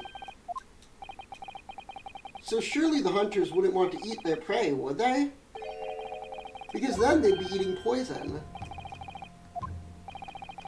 But I actually found the answer to that conundrum in this research paper here. Under special characteristics, it says this. The poison starts to work after entering the body through a wound. The mention of that particular detail seemed a little strange to me, though. But it all makes sense when you interpret what's written like this. When Curer enters the body through an open wound, it has terrifying poisonous effects. However, when it enters the body via the mouth, it has no poisonous effects whatsoever. Miss Brett, you authored this research. You knew Curer's special characteristics, and you knew that you could make a spectacle of drinking that water without any danger to yourself. You meddling little rapscallion! But, well, Ryunosuke, it turns out you're an even better lawyer than I thought you'd be. Oh, he entered through the wound in his tooth! That's it! Objection! Through the wound in his tooth! That's how it entered the bloodstream. Shut up. So the ill-bred little puppy has a new toy to play with. Some facts he read in a book. But I'm afraid knowledge doesn't suit you, little boy. It only makes you feel silly. Look silly. Your schoolboyish logic has a fatal flaw. As even your brain has managed to deduce, Curer is safe to ingest. It seems likely that the effects are neutralized by the acidic nature of the gastric. Oh yes, well of course. Gastric suckers? What are they? So if this lethal poison is completely harmless when drunk, the professor wouldn't have died when he swallowed it, would he? No, because of the wound in his tooth. That's right. That's basic science. Science that even a schoolboy should be able to understand, no? Order! Order in the court! Order! The logic holds. If the lady and the professor drink the same poison, they would be affected in the same way. Are you trying to suggest Curer poison is completely irrelevant to the trial? That's right. Surely even a little cockroach like you can understand something as simple as that. What is this welling up inside me? I've never felt like this before. It's a sort of conviction to break down all the discrepancies. It's so intense, almost rage-like. And more than anything else, it's an animalistic desire to take down my prey! Objection! Yeah, he said the funny! I don't think so, Miss Jezebel Brett! How dare you use that tone with me? You know very well that there is no fatal flaw here. You know exactly why. Even though both you and the victim swallowed the same poison, you are alive, but Dr. Wilson is dead. Counsel, I'm sure I don't need to remind you. You must provide compelling evidence. As we now know this poison is completely harmless when ingested, why would Dr. Wilson alone have been killed by the Curer? Take that! Take that! As Miss Brester readily pointed out, she drank the same water as the professor. However, there is a fundamental and fatal difference between the two diners. The toxic effects of Curer are only felt when the poison enters the body through the open wound, so when a healthy person with no injuries drinking it is completely harmless. But what if there was a wound inside the mouth of the person drinking the poisoned water? Like the wound you might have if you just had been to the dentist and had a tooth extracted, for example. Miss Brett, you've acknowledged many times in your testimony already that you were well aware of Dr. Wilson's dental appointment already. You use that knowledge to orchestrate this. Is she laughing? I don't like to repeat myself, but honestly I can't resist. These childish courtroom games and your half-baked arguments are also puerile. Don't worry, little schoolboy. You'll find out soon enough.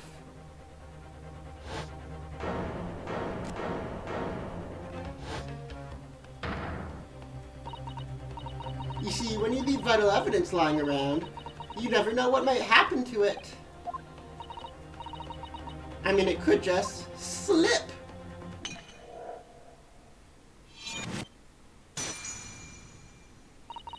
Oh dear, how careless of me. I'm afraid some crucial evidence may have just been tragically destroyed.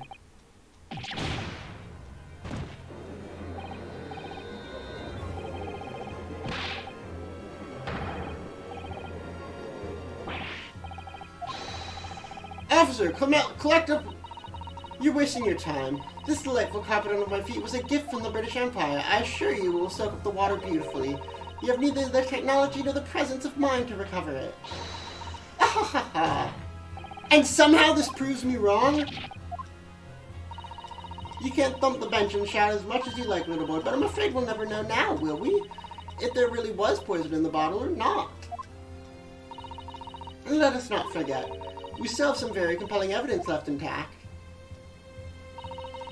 Isn't that right, counsel for the prosecution? Oh, of course, of course. You're referring to this photographic print, aren't you, dear lady?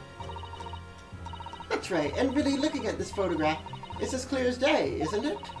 The poor professor was sitting with his back to me. So of course the only person who could have shot him from the front is a little schoolboy. No, you killed the victim that day using Curer, and then, in order to frame Ryunosuke Naruto for the crime, you waited until he picked up the pistol you arranged for him to find on the floor, before you shot the professor's dead body in the chest with your own hidden gun. Then in the confusion that followed, all you had to do was turn the dead professor in his chair around.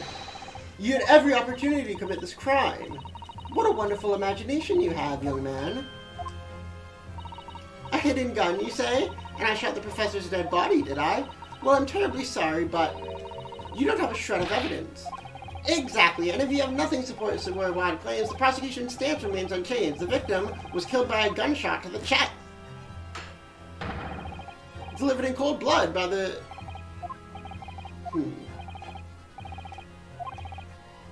We had her, but now, is she really going to get away with it? The way she destroyed that evidence was obscene. Yeah, she should be arrested for that! We've come this far, but now you're the only one who can finish it. We've lost a vital piece of evidence, it's true. So if there are any clues left for us to use now, they must be in your head. You told me before that your power of observation was the one thing you could really depend upon.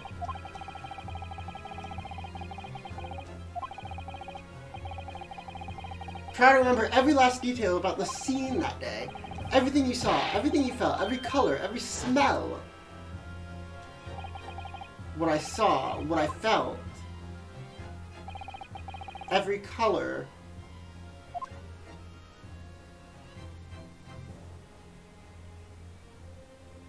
Oh, cool!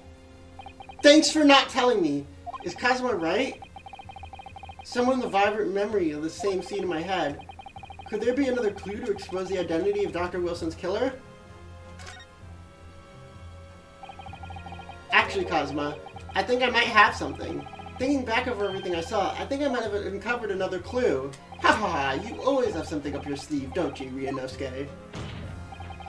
Come on then, let's wipe the smug smile off this English woman's face with some evidence. Alright, I can't wait. It's been nagging at me for a while that something is amiss in my memory that day. Whatever it was could be the key at arriving at the truth of all this. It's here somewhere, the clue that shows who Dr. Wilson's real killer must have been. The blood, right? Take that! Inspector Hosonoga, answer me this. Yes, what is it? Ugh, he's still miles away, probably thinking about that bottle being smashed. As you said a number of times now, you strive for perfection in your investigations, don't you? I wonder, therefore, if you perhaps look for anything else from the scene of the crime. Like, for instance, the plate of steak you took from the victim's table that day. Wait a minute, where are you going with this? Where are you going with this, little boy? It's just a memory that's been troubling me. What memory? I saw the scene shown in the photographic print with my own eyes that day. And I saw that on the wooden base of the plate the steak was served on was a splattering of blood. Oh, really? And what of it? Obviously that must have happened when you shot the professor. No, that can't be the case. Take a good look at the photograph and the relative position of everything there. The plate of steak is almost directly behind the victim. If I'm supposed to have shot Dr. Wilson in the chest from the front, there's no way the blood from the victim should have ended up directly behind him.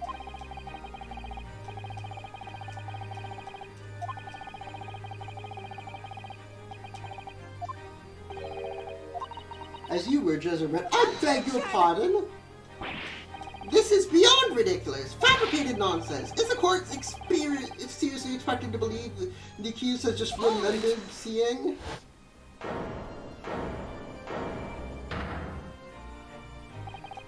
This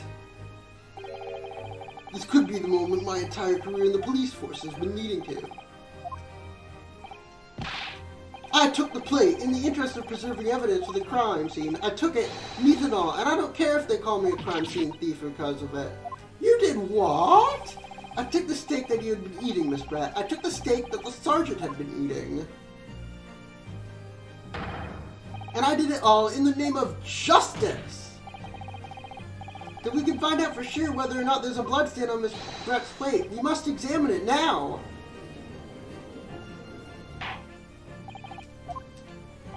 Inspector, the court...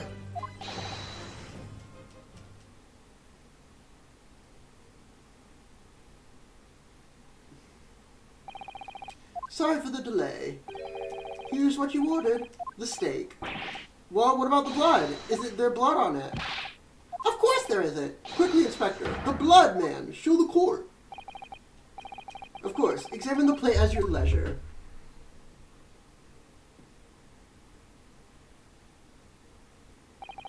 No, no blood. No, you took the steak the sergeant ate.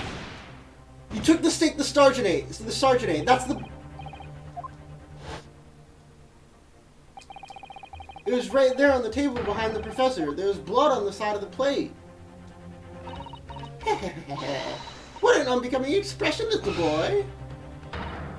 You see, this is why I always say, well, you can't trust what the Japanese tell you. I couldn't agree more. This is a disgrace to the Empire. I believe we may have finally reached a conclusion in this trial. Let's hope so. This let's pretend attempt at courtroom proceedings is painful to watch. But I do promise to do my best to forget about it when it's all over. Ha! The sorry-looking steak reveals the facts too clearly. If the sorry-looking accused wishes to examine again, be my guest.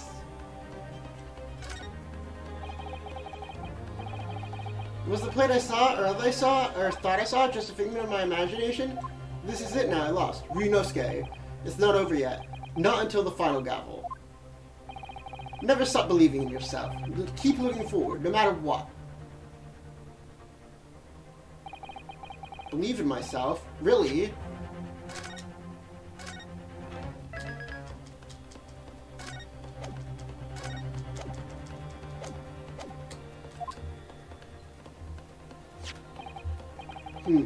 Maybe I should at least examine the evidence for myself. As the evidence requested has not been shown to be problematic in any way, I presume any further examination of this evidence in this trial will be unnecessary. Does the defense have any objection? That bloodstain was going to clinch the trial for me. Can this plate of steak reveal any other clues at all? Nothing else, because he traded it. No, I'm really clutching at straws now. That would fly in the face of common sense. You know, it flies in the face of common sense that someone like you with no expertise as a lawyer could last this long in a trial like this. Opportunities are over there for the taking, but only for those with the determination to grab them. Let's have another good look at that steak.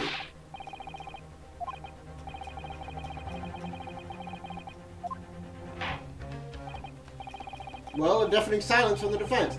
I'll take that as your final answer on the matter. Your Excellency, please wait. This plate of beef is hiding another clue. Another clue that will reveal the shocking truth. The only thing that's shocking here is Your Excellency, I think I've made myself clear, haven't I? I will not be able to turn a blind eye for any more unnecessary procrastination in this trial. I'm sorry, Miss Brett, but we must ensure a thorough examination of the evidence. I will not give a ruling until I'm completely satisfied beyond all reasonable doubt has been dispelled. I see. As a newly affirmed ally of my country, that's still your position, isn't it? Thank you, Your Excellency.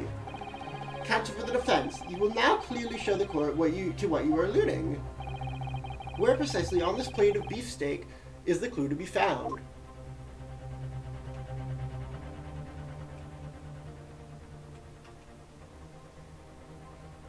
I don't fucking know. Was it soaked into the beef?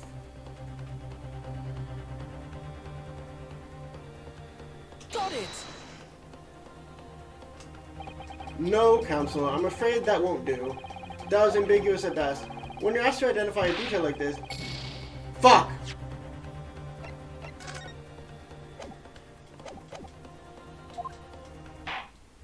Yeah, well, that will do. I'm now satisfied that no reasonable doubt...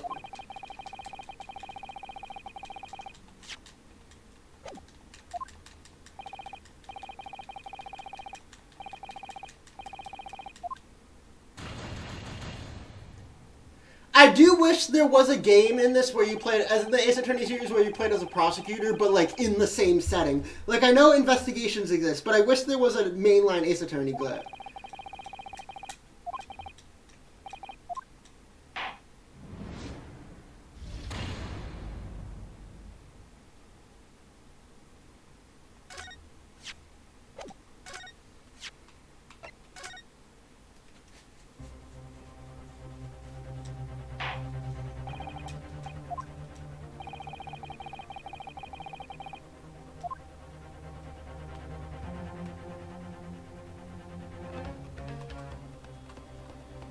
Got it!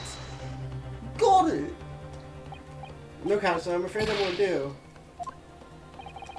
The answer's right here in front of me, I'm sure of it. So there's only one thing to do. Turn the steak over and over until I find something to help me out of this mess. Okay, it's literally telling me to turn it over, but... there's nothing on the back here. Got it!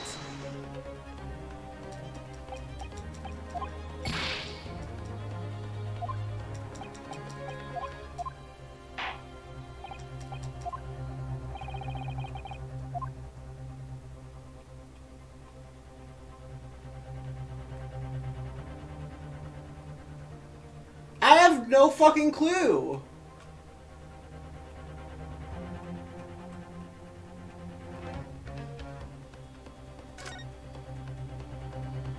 Oh. Huh? What in the world is this? I think it's a Kaban coin. And it's a hallmark from the Hoey area. No, I don't mean, what is it doing there? This is the steak from the sergeant's table. Did you say it's a Hoey Kaban? Yes, and apart from the meat juices, it appears to be in good condition. I imagine it's very valuable. I've heard of pearls before swine, but I've never heard of bullion and bullion. And I don't think I ever will again. This is extraordinary, though. This means... Got it! Good gracious, that's... Kaban? What on earth? A Horriera 1 is that. Miss Brett, this is in fact the beefsteak that you ordered at the restaurant on the day in question, is it? Tell me, why is there an old coin seemingly hidden underneath the meat? What a ridiculous question. How should I know? I've never seen that thing before in my life. I don't know what that is. I fail to see how this is relevant. A coin under the meat? That could simply be a careless mistake by the chef on the moment of distraction. Don't be absurd. We're supposed to believe that this happened by accident in the kitchen. A rare Horikoban just happens to be hidden underneath the piece of steak. If this turns out to be irrelevant to the case, I'll rip up my ticket to the Great Britain right now.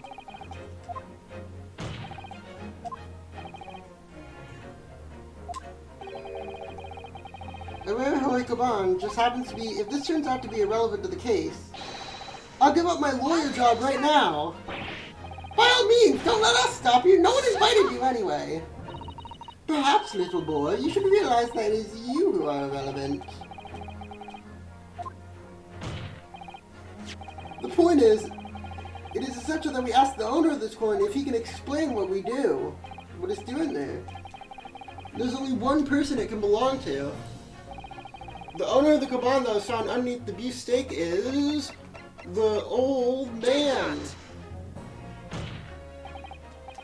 Obviously, it can only be the antiques dealer and Oser of Rasute, Curry, as in Mr. Cucumber something. Honestly, this ridiculous Japanese names are quite unfathomable.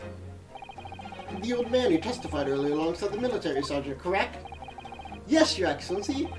I remember him saying that he was up to something with his Koban coin when it happened. At the exact moment the gun was fired. The gunshot interested me not. I was far too busy on the floor, hunting for treasure. Indeed, the Hoyer Koban, my prized coin. Then this Hoyer Koban, do you mean to tell me... No, please, why would Curtis and Koban be sandwiched between the victim's beefsteak and its plate? Yes! Which is why I'm asking to bring Kuratuka-san back to the witness stand so we can ask him. This is kind of dragging on. Like, this is why I prefer Danganronpa. Even though we found the killer, it kind of drags on for a bit. In Danganronpa, you find the killer, and then there's like one or two more things.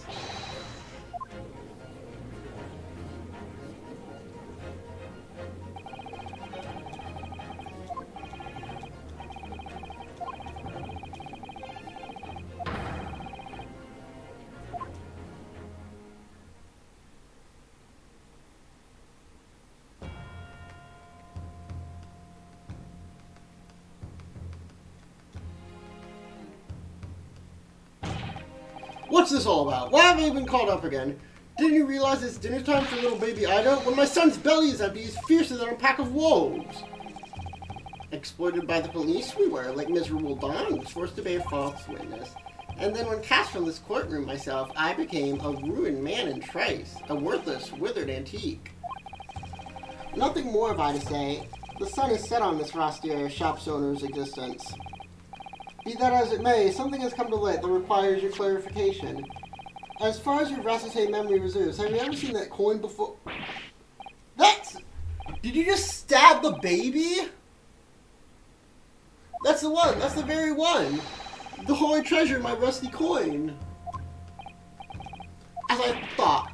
Young man, enlighten this decrepit old fool. Put me out of my misery. Where was my treasure? Where was it dropped? Oh, I'm not sure if it was dropped anywhere. You found a coin sandwich between a beefsteak and its plate, soaking in the seeds of meat juices. Sandwich? Soaking? Seriously?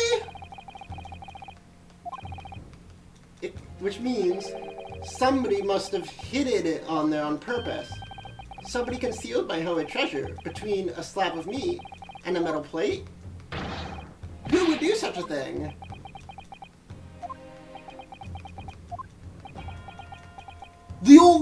The inspector, he said he takes things from the crime. Excuse me, could I say something?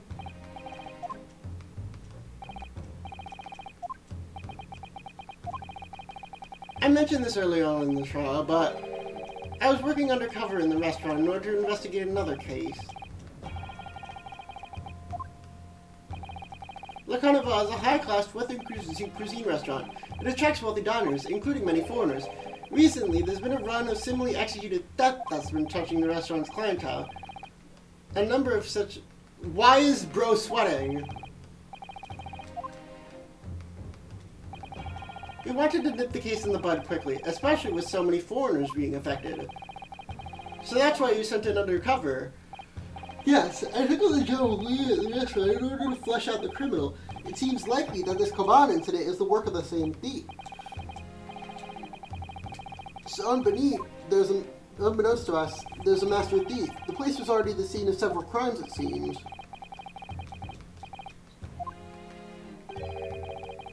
The identity of the person who stole and hid Kurdistan's coin is all too clear.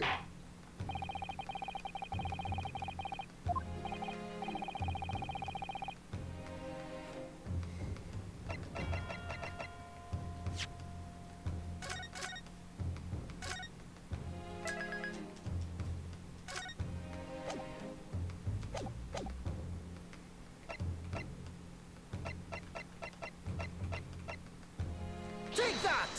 Okay, yeah. Obviously, it can only be you, Sergeant Yasanosa. How dare you, you monster! I stole that Kaban, did I?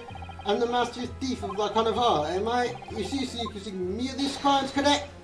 But it wasn't me, it was Ido. Ido was the mastermind behind all this. You would push the blames onto the child of your own son, an innocent little baby? It's you who's the monster, Sergeant Nosa. But how does this relate to the murder? Oh!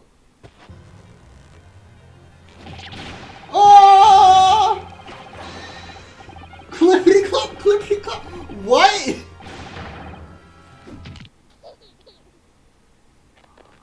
You posed up like JoJo?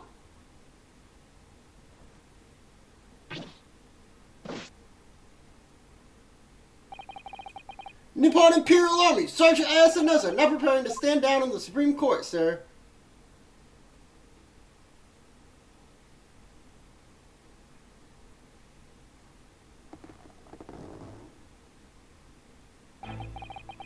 Do any of you know of the extraordinarily low wages that the Nippon Imperial Army pays those to keep our country safe? True! Capitalism be like! I understand the temporary increase in taxation owing to the recently ended conflict remains in pennies, and it's harder for lower-ranking soldiers to make a living, yes. All I want is to put a hot meal on the table for my son. That's why you were stealing things at the restaurant.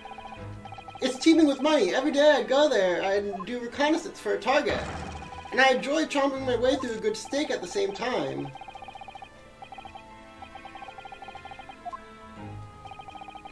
And your target that day was the old man in his koban. Yes, sir. He was an easy mark. I slipped the coin into my pocket without any trouble at all. A veritable phantom thief you are. Do. Speaking of phantom thieves, I've seen the ads for Persona 5X. Have you seen that shit? Cause if Persona 5X comes to the West, it might be the first gacha game I spend money on. I'm sorry. I just might have to spend money on Persona 5X.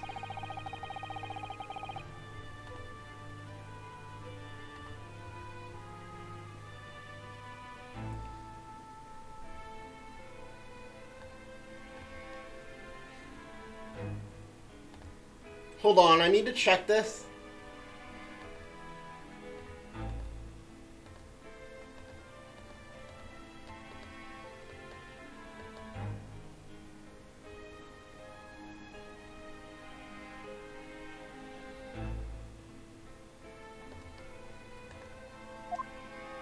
I left happened to be leaving when it happened. When the professor was shot. I knew that if the police conducted a search and found the coin in my pocket, I'd be finished. Edo too. So I hid the incriminating evidence as fast as I could. I slipped it under the stake, hoping that I'd be able to rendezvous with it later at a later date.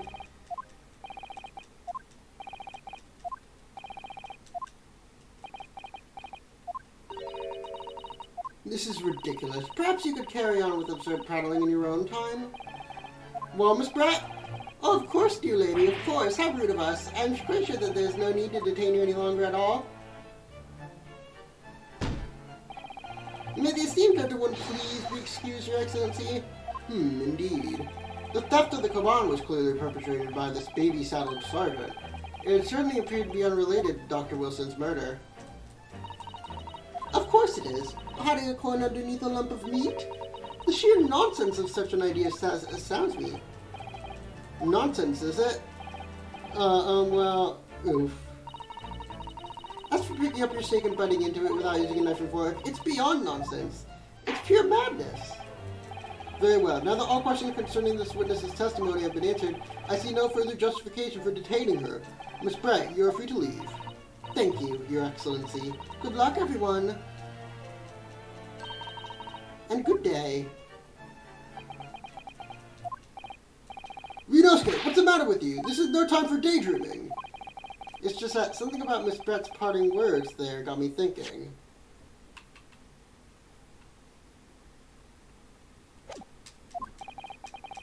I can't quite work out what exactly, but something she said jarred with me. I feel that there's a contradiction in there somewhere. Something didn't quite add up.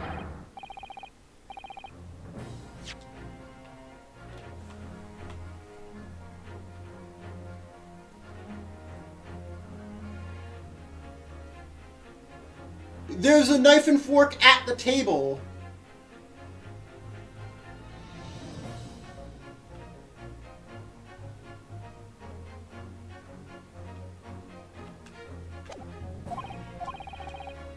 You can think later, but if you don't call out now, it'll be too late. The trial will be over.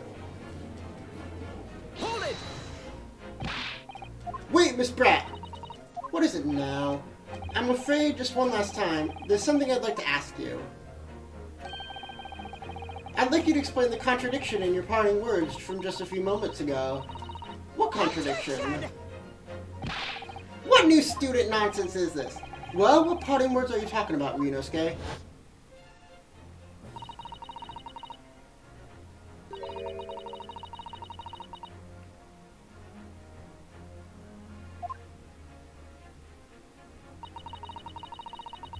That part.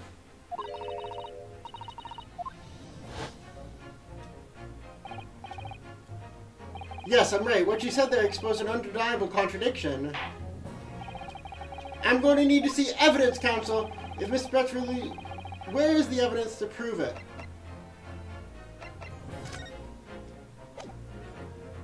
Take that! Because there was a knife and fork at the table. The photographic of the print. What's interesting is the plate of steak you can see on the victim's table. The steak that Miss Brett had been eating before the professor was killed. Go on. More accurately, Your Excellency, the steak that was on the victim's table just before the professor was killed.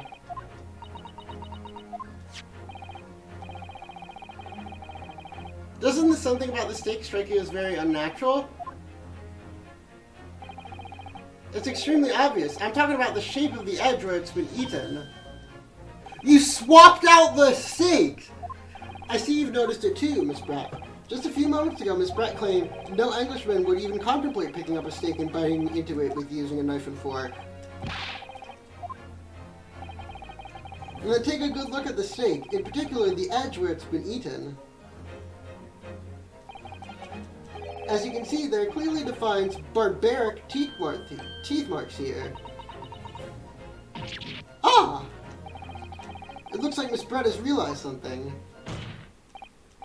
So, if the witness, as she claims, wouldn't contemplate eating without using a knife and fork, then there shouldn't be teeth marks in the steak at all. But what is your actual point? Perhaps the delightful Miss Brett was ravenously hungry and couldn't... Oh, whatever you say, dear lady. As I said, I really must be leaving now. Afternoon tea with the Minister of Justice cannot possibly wait any longer. Of course, of course. This will all be over in a blink of an eye. Rest assured, I'm about to put this rookie in his place. Just leave everything to... I've heard enough. You irritating little spectacled samurai relic. What's the matter, Miss Brett? Have we ruffled your feathers? Clearly, the witness knows what this means. She's realized the catastrophic implication of these teeth marks in the steak act for her.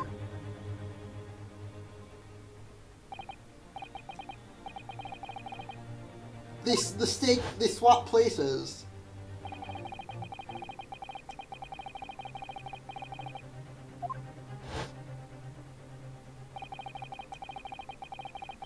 But didn't you said you take the sergeant's steak too?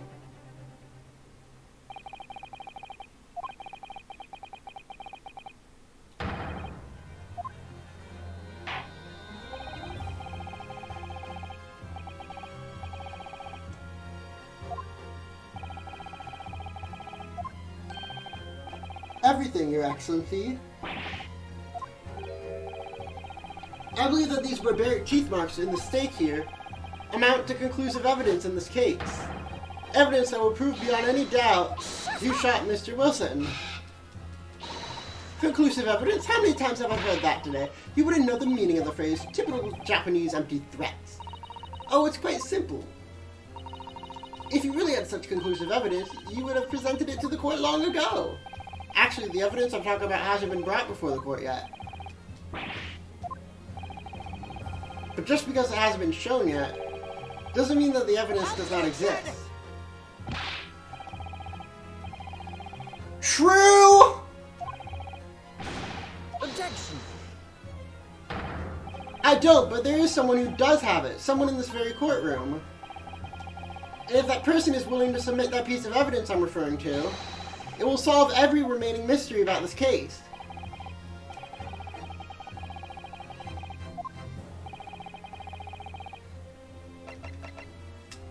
Take that!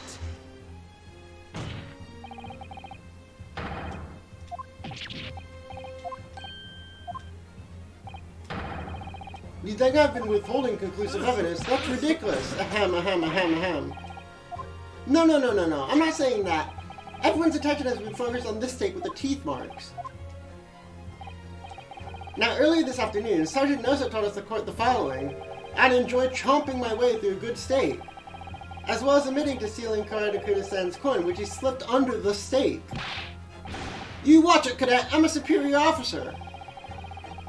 Sergeant Nosa, was the steak that you put the coin under, in fact, your own steak? Attention! Affirmative, of course. I might be a soldier of the Imperial Nippon Army, but still, I'm not brave enough to ask a foreign gentlelady if she'd mind manhandling her meal or hiding something in it. In other words, the steak that the detective submitted as evidence earlier was in fact Sergeant Nosa's meal. But that makes no sense. The plate was taken from the victim's table. Objection! Yet the gentlewoman doesn't take bites out of her steak, nor did she have any opportunity to steal the coin. Of course I didn't steal it. To even suggest such a thing would be an affront to the entire British Empire. Well then, how do you explain this paradox? Exactly, you're surely not going to suggest that the sergeant switched the two steaks over.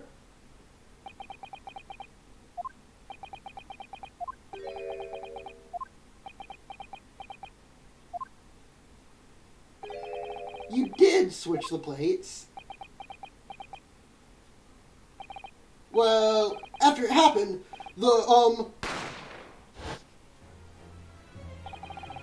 when I saw the civilian had been murdered right in front of my eyes like that, I panicked.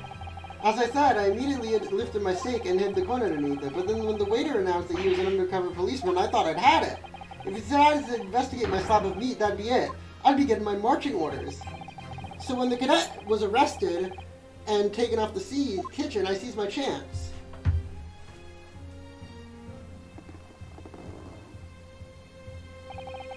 With my military precision and timing, I switched my steak with the one on the foreign lady's table. What? Oh, I thought she did it. You can't have. I never saw you do such a thing. It was called Operation Lightning Bolt. There was no time for strategic planning. It was do or die, I tell you. So yes, I did what had to be done.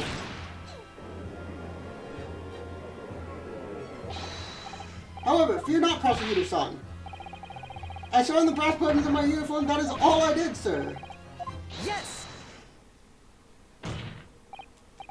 So, if Sergeant Nosa switched the plates over, it means that he took Miss Brett's steak and the plate it was on back to his own table. Inspector Hosonaga, earlier in this trial, you told the court this. You said that you had not only taken Miss Brett's steak after the incident, but also the sergeant's. That to preserve evidence, you had taken both. That's correct. Then please present it to the court now. That plate was actually on the victim's table and the precise moment he was shot. What could that possibly tell us now? I mean, a cold slab of tough meat? It can't have the slightest bearing on the case.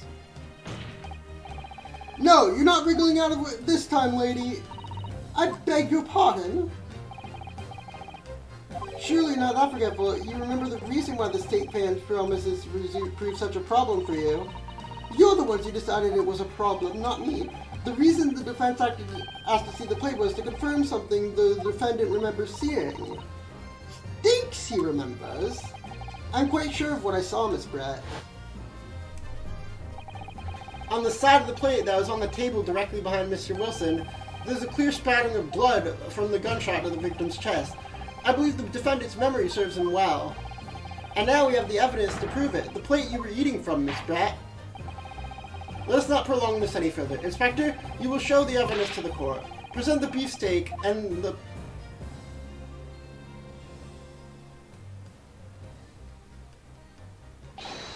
Yes, sir!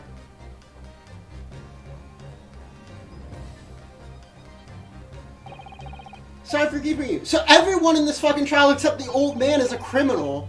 Here's the other steak in his plate. Feel free to examine it. Hell yeah, baby! It was just ketchup.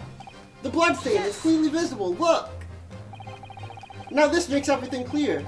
The blood you can see on the side of the plate shows that at the moment the victim was shot, he was facing the table with his back to me. In other words, it's impossible for Naruhodo-san to have shot the victim. In fact, there's only one person who could possibly have shot Dr. Wilson from the front. I'm sure everyone knows who that person is.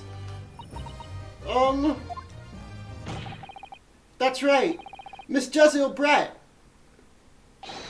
It's you!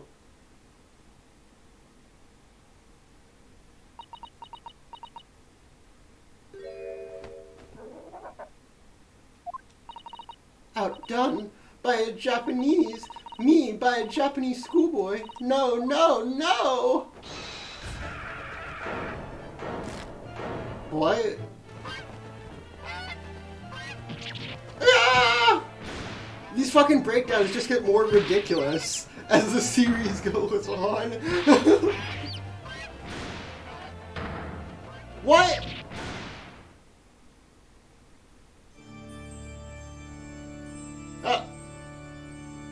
Goodbye!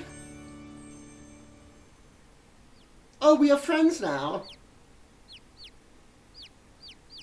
You only get one because you're the prosecutor.